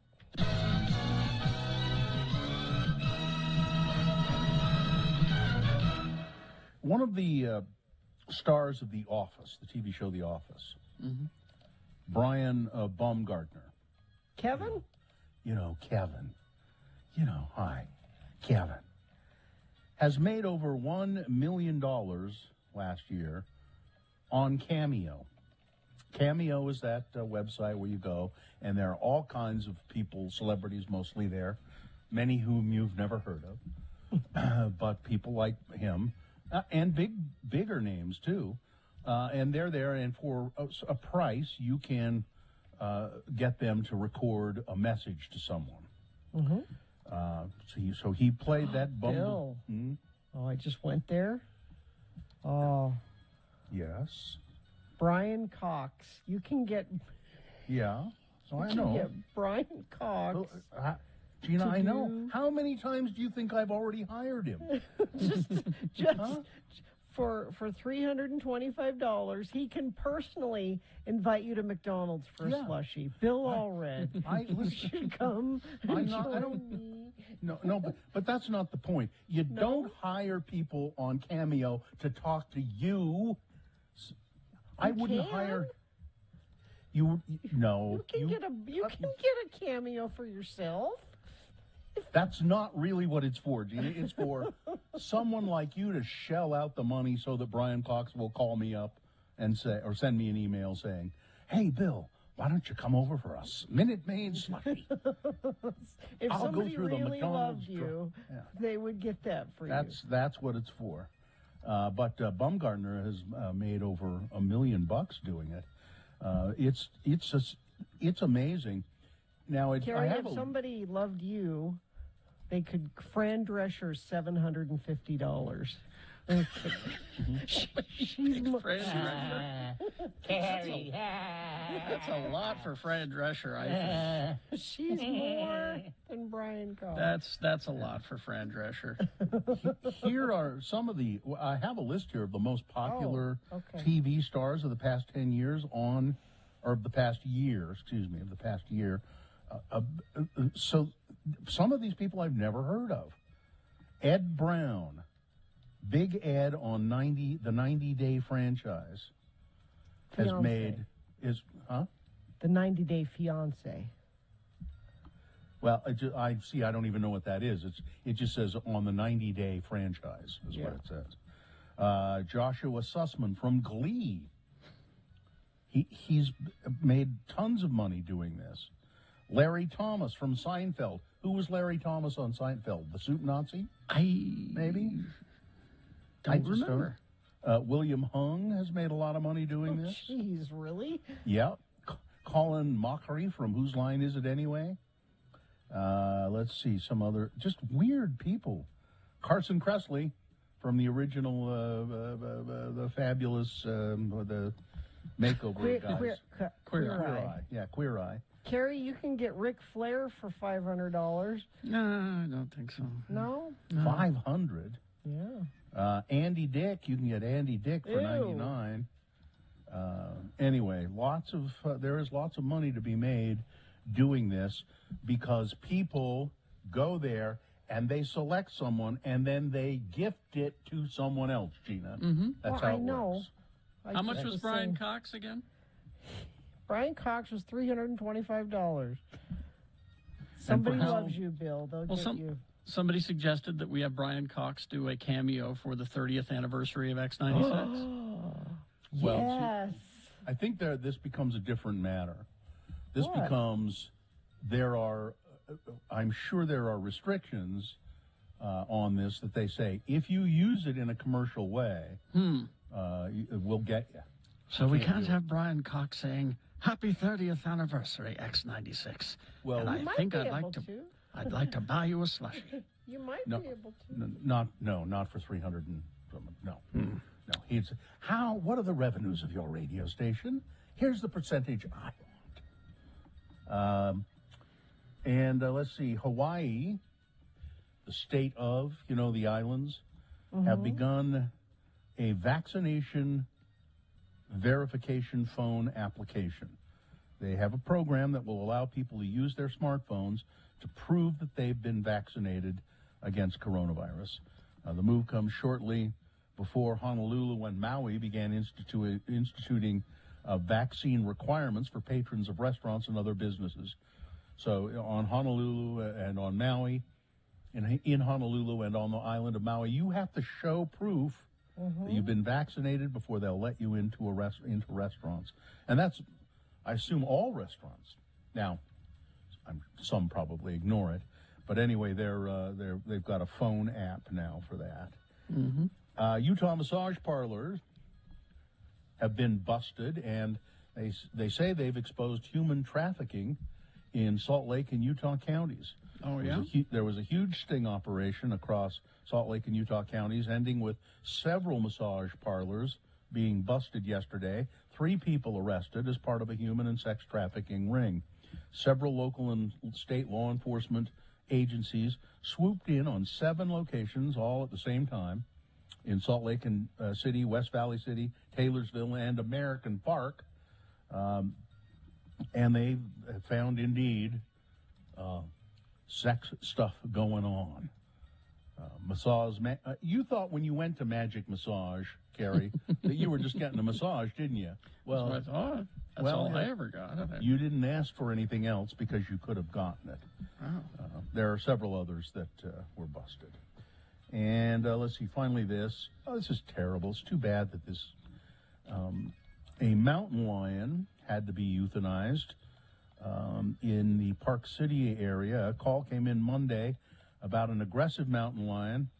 It was in the Deer Valley backyard. The homeowner called and said that my grandkids were playing out in the backyard, and all of a sudden a mountain lion came up and was very aggressive. Didn't hurt anybody, but they tracked it down the lion, and they had to euthanize it. They said that there was something wrong. Sometimes that's why they come into populated areas, is because they're sick. Well, they say that the animal was habituated to the area, and I think that also it wasn't sick, but is used to being there, and gets so used to being there, it says, you people are not supposed to be here. I'm the one that's supposed to be here. The mountain lion becomes territorial and starts trying to clear out, territory for itself. Let's see, do we have any more time left? All the time we have. It's Boner Fight. With Radio from Hell on X96. I don't know exactly how you're going to decide between these two, but you will, I know. Number one, from back in the 7 o'clock hour, is our patronizing legislature needs to have a word with Donovan Mitchell. Senate President Stuart Adams from Layton talking to the a conservative group of what's the American Legislatives Council or something like that, and he's saying, we passed some stuff about critical race theory, but there's this one guy, Donovan Mitchell, our players, he doesn't seem to agree with it. And, well, we really need to get a hold of him and sit him down and just explain to him why critical race theory is bad. And well, it's not being taught in schools, so why have this conversation? Well, because Stuart Donovan Mitchell has made some comments about the fact that listen, you wouldn't understand. Stuart will sit you down. Stuart will white-splain it. Yeah. That's going up against Donald Trump, Civil War historian, who went on a rant about Robert E. Lee yesterday and about how he was one of the greatest strategists of all time and would have won the Civil War, except for Gettysburg. That's Boner candidate number 2. All right, there you go. You've got to decide of these 2 candidates, which one is the worst? Which one should be Boner of the day, 1 or 2? Remember your candidate number, the one that you think should win. Put that single digit in the message of a text, and then text that to 33986. Or call Miriam in the producer's booth, 877-602-9696.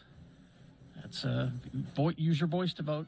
We're having some trouble with the voting portion on the website today, so you can't vote online. You can see the candidates, but you can't vote there. So if you're one of those people that like to do their homework before they vote for Boners, go there, but then text or call your vote in. All right, so here we go. It's Boner of the Day.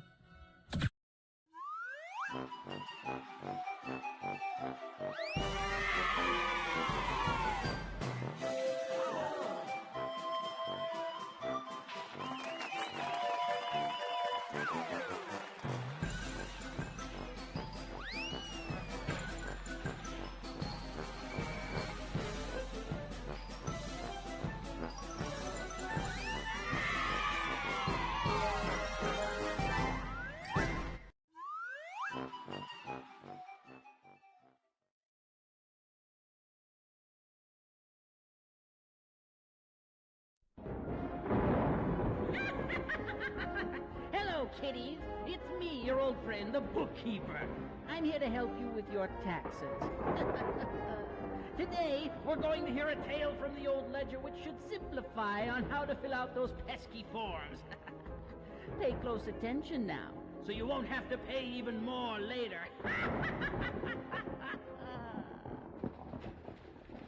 You can come on in now, Mr. Irvine. Thank you. You can call me Lemar. Lemar. Okay. My secretary said you had some questions concerning your tax forms? Well, yeah. There ain't enough places on this here 1040A.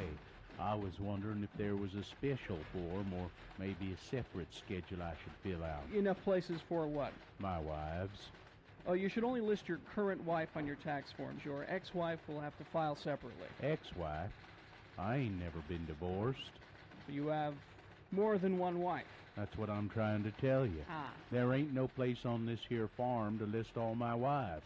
Not to mention the fact they don't leave you enough places to list your children either. How many wives do you have? 6. But the 2 youngest haven't turned 18 yet, so I figure I'll list them as dependents. Oh my. You're going to just have to list your first wife on your 1040, and then we'll file separate forms with the other ones, listing them as single head of household. Well, now wait one darn minute there, Sonny. No woman of mine is going to claim to be the head of my household. I won't stand for it. Now, it's only a classification. They won't really be heads of households. I mean, think of it. 5 women with no income and children to claim. You should get quite the refund, Lemar. Lemar. That would be dishonest. I'm a God-fearing man. I couldn't cheat the government like that. You do know that polygamy is against the law, don't you?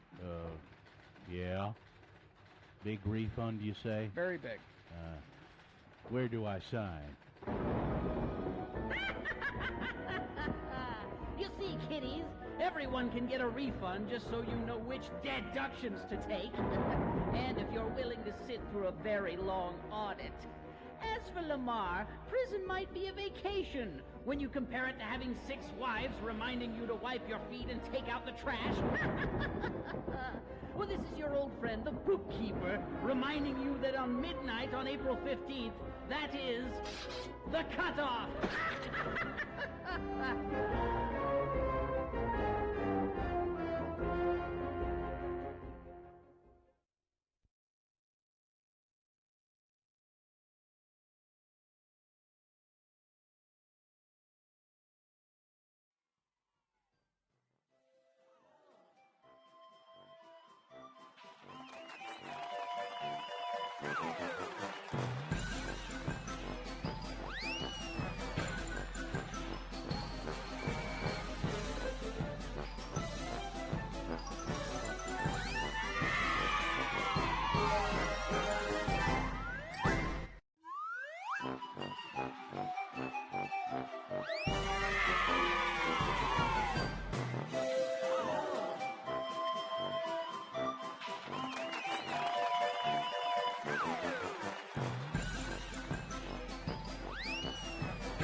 Let's award boner of the day. And that's brought to you in part by a really delicious bacon, lettuce, tomato, a mozzarella cheese, and sandwich on ciabatta. Oh, man, it was good. That almost sounds too big to, fit in your mouth. It was huge. Huge, yeah. And the Blocks is downtown Salt Lake. Come see what's happening around the city. Get the latest on performances, exhibits, music, murals, and events on the website, theblockslc.com. Boner candidate number 1, our patronizing legislature. They need to sit down and have a talk with Donovan Mitchell, because this young black man, I don't think he really understands critical race theory. And, well, we can white-splain it to him, essentially, is what they're saying. Going up against number 2, Donald Trump, Civil War historian. So I guess people are pretty used to Donald Trump making ridiculous statements and showing his extreme lack of knowledge of anything. So he only got 29 votes. Winning with about 3 times that many votes was number 1, our patronizing legislature. Well deserved, I think. So that is your boner of the day for today, 9/9/2021, and it is now qualified to be boner of the week. 9/11 coming This up. weekend. On Saturday I'll be doing that out of the darkness walk. Where is that? It's out at the Salt Lake County Fairgrounds for the first time, because just ran out of room the last time we did it in person. We didn't do a live one last year because of COVID. It's the American Foundation for Suicide Prevention. We'll talk more about it tomorrow. Taryn, we'll have an interview with Taryn tomorrow. It's but the last time we did it at Liberty Park, there was like 11,000 people there. It was just too many. And so there's a bigger venue, and that's good too, because we'll be spread out. It's outdoors. Sure. It'd be, I'll be able to keep away from a lot of people breathing on me, and but I'll be there live in person on Saturday morning. Wear your Radio from Hell mask. Yeah, I will. I have to take it off though, because I have to speak. And when you have your mask on and you speak, it's a little.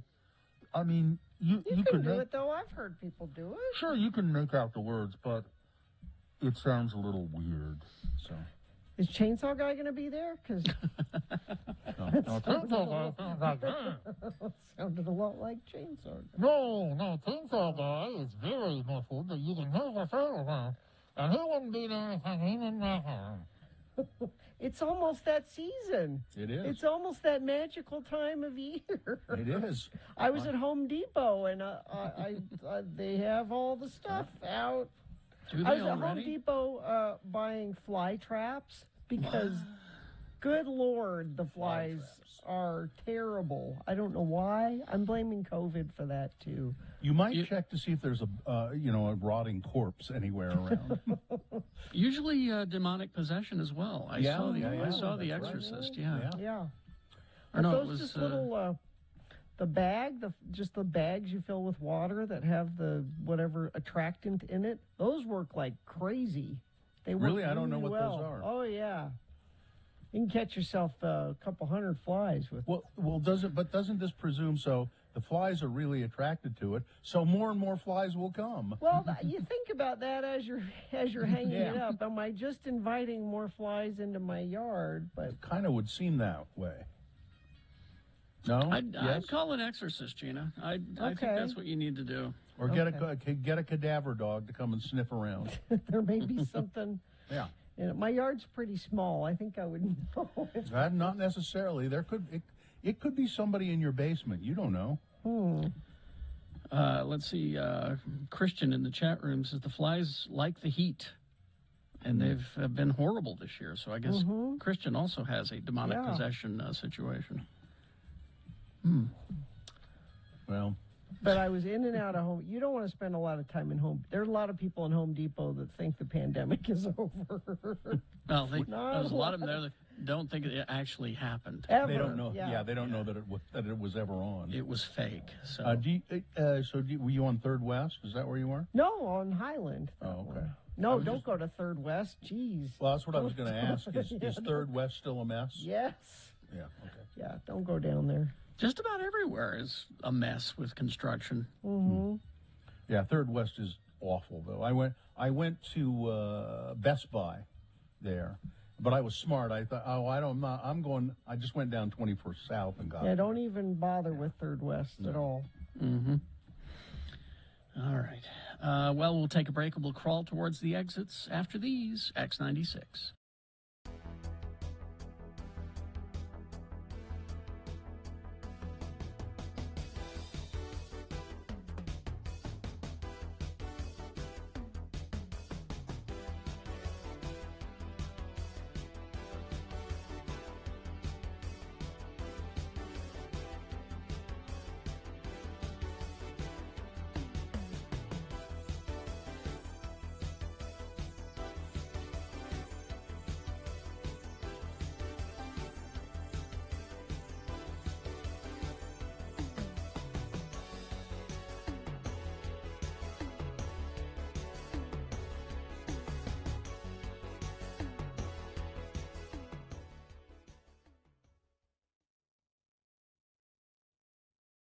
Sentence number one in Spanish, please.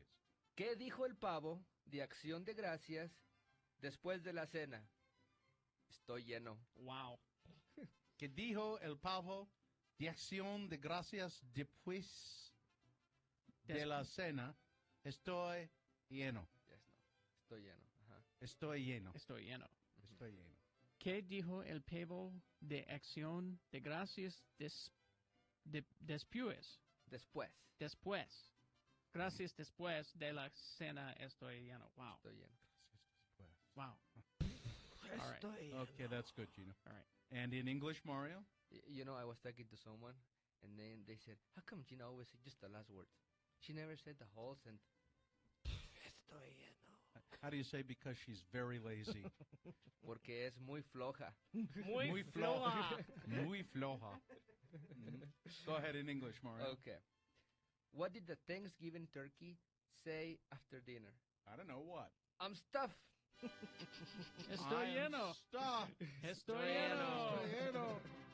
All right, and sentence number two in Spanish, please. Algo de porra para Brigham Young. Otros para la Universidad de Utah. Yo le voy a las porristas. Algo de porra para Brigham Young. Otros para la Universidad de Utah. Utah, yo le voy a las porristas. Sí. Algo de porra para Brigham Young, otros para la Universidad de Utah. Yo le voy a las porristas. ¡A las porristas! And that is in English, Mario? Some cheer for Brigham Young, others for the University of Utah. I cheer for the cheerleaders. Yay! The only way to go. But not when my wife is around. No. Yep. No. Mario, are you going to have a big traditional Thanksgiving dinner? Yes, sir. What will you have? Gonna have turkey. I'm sorry, pavo.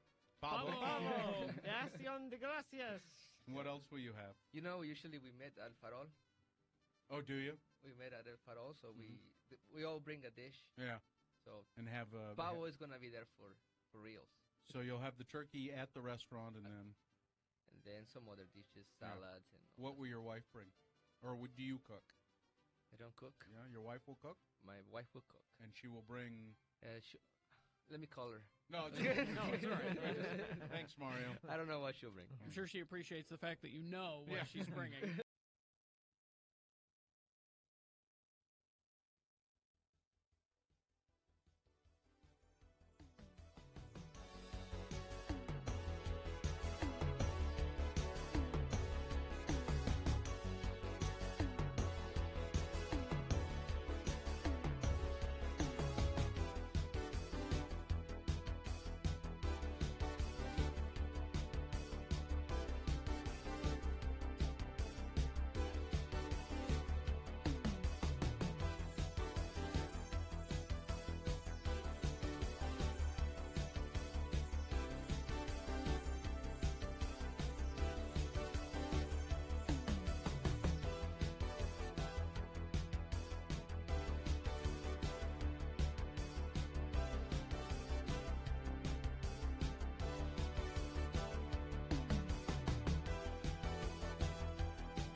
Okay, a couple of things. Yeah. Okay. So Ted Cruz Is a horrible person? is a Yes. horrible person. At 1 o'clock this morning, tweeted out a story about Patton Oswalt canceling 3 shows in Florida, 1 in Salt Lake City. Yeah. He tweeted it out with his comment, both of his fans were disappointed. What? Ha ha. Well, So- it's not even. So Patton Oswalt replied, sigh. Okay, Ted, here we go. Not as disappointed as Texas when you cut your Cancun vacation short and came home. Mm-hmm. Ted, you tweeted this at 1 a.m. Put the phone down and return to liquid form for a few hours. Return to liquid. Ted, my fans are all at home waiting to see you at the January 6th hearings. I'm so flattered you took time from porn scrolling for this, Ted. Well, that was fun. As always, Ted, you're a friendless, cowardly embarrassment and your beard looks stupid. Yeah. Why does Ted why does Todd Weiler keep trying? I don't know. Both of them try to be funny and fail miserably. I don't don't know. understand why they even try. But also, Yeah. there's this. Okay. As I said, Sue was down in California helping her brother move, helping Drew move. And so they went through all of the stuff, and you Marie Kondo it. You throw stuff out, that you just don't want to move. Sure. And this is what was sent home with us. Oh, he didn't want that? A Radio from Hell cookbook. Why didn't he want that? That's not a big thing. That doesn't take up space. He didn't want the X96th Award cookbook, which is kind of sad because it has 9 different funeral potato recipes in there. Yeah. Submitted I don't by think our- I don't think I have one of those. I Why thought didn't I he had want one. that? He Well, he you're doesn't cook. packing. You're packing, He does cook, actually. But, you're packing. So These were all recipes submitted by listeners for the most Mhm. part. What are some of the names of people who submitted recipes? Well, all of the funeral potato recipe peoples, Cindy somebody from Vernal, Melissa Cano from Salt Lake, Vanessa Wilkerson from Springville, excuse me, Rich Larkin from Syracuse, Rich Adam is still out there, I know. Adam Frost from Salt Lake, Sharon K. Marin from Salt Lake, Chad Melissa Thornburr, and Bridget Hall. Also, Emily Draper from West Jordan. They all submitted funeral potato recipes. But my first question was, is that the cookbook that has our sangria recipe in there? Because this is the Super Stealth Peach Sangria recipe. Oh. Which I refer to as Super Stealth because you just keep drinking it. You don't realize. It sneaks up on you? Yeah, it does sneak up on you. Friendships have ended, because Really? of this Because of sangria that? recipe. Yeah. And then each one of us submitted a recipe as well. Well, yeah, that's Carrie's recipe. That's Terry's. What did I don't remember what I don't. I have Gina's no was her s'mores recipe.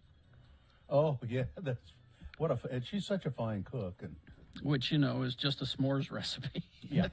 Hey. Although it was referred to as Gina's favorite s'mores. Yeah. I haven't looked through the whole thing. I'll have to look through and see which ones. Well, certainly not Coke meatballs. You wouldn't have submitted that. No. Or did you have a hate of bald meat at that time? I don't remember. I may How not. old is I think this? I did, but I may not have made it known that I had a Secret hate of Yeah. bald meat? Well, I was reluctant to admit it for a long time that I didn't care for meat that comes in the shape of a ball because it seems silly. But then I decided. Oh, Sue reminds me, it's not the sangria recipe that ruins friendships. It was our Long Island iced tea recipe. Ah. And So the sangria is safe, is what yeah, you're saying. I don't think the Long Island iced tea recipe is in here. So, yeah, we've got Little Bill's Ants on a Log. Oh, yeah. We got Atropos's BS Bruschetta. The Squatters Pub Brewery artichoke dip recipe is in there. Rick Larkin has quite a few in here, actually. A good cookbook. It really is, actually. Now that I go through it, it's got a lot of. There's something in here called vomit dip. No, that's not a good idea. Laura Balsamo. It's simply a jar of salsa and a package of cream cheese. Oh, you know, I've actually had that. It's pretty good. It is good, actually. Yeah. So I'm looking for. There's chili mormone in here. Mormon chili? Is that what Chili mormone. Chili mormone. Let's see. Emily's grandma's manti bean soup. Yeah. This is a heritage cookbook. Yeah, absolutely. There's a ton. Things with beer. There's a section of things with beer in it, as I recall. Mm-hmm. Yeah, so you get the. See, we used to do things. We used to do a lot of things. Yeah. And now we don't. Beer beef stew from Nathan Kendall. Yeah. Chicken Vesuvio. Oh, Corey O'Brien's Irish ramen. Okay. Oh, here's Kyle's classic minestrone. Our son Kyle. Ah. Let's see. Oh, there's more meatballs in there. That's not yours. Yeah, you didn't have veto power over the. Oh, Bill, it's Mary Ellen's chicken chalupas. Mary Ellen's. From Mary Ellen. Well, it says Mary Ellen's in here. Oh. Okay, yeah. Chicken chalupas. Oh. Yeah. Chunky borscht. That sounds terrible. Which is your NPR name? It's a wrestling I'm name. Chunky Borscht. I think it'd be a wrestling name, wouldn't it? Chunky Borscht in this corner. Oh, Mad Max's Holy Pozzoli. Mm. And here's the best title for a recipe. It's the "Don't Worry, the Alcohol Will Cook Out" shrimp. It's in there. So yeah. All right. Well, maybe I'll give that away. Yeah. Well, I'll think about it. I don't know. It's a pretty good little cookbook, though. All right. Well, let's do the promo and crawl towards the exits, shall we? Okay. Let's do it. All right. Coming up on Friday's Radio from Hell show. At 7 a.m., our Salt Lake City Housewives expert Victoria joins us for a recap of Season 2, or just before Season 2 starts.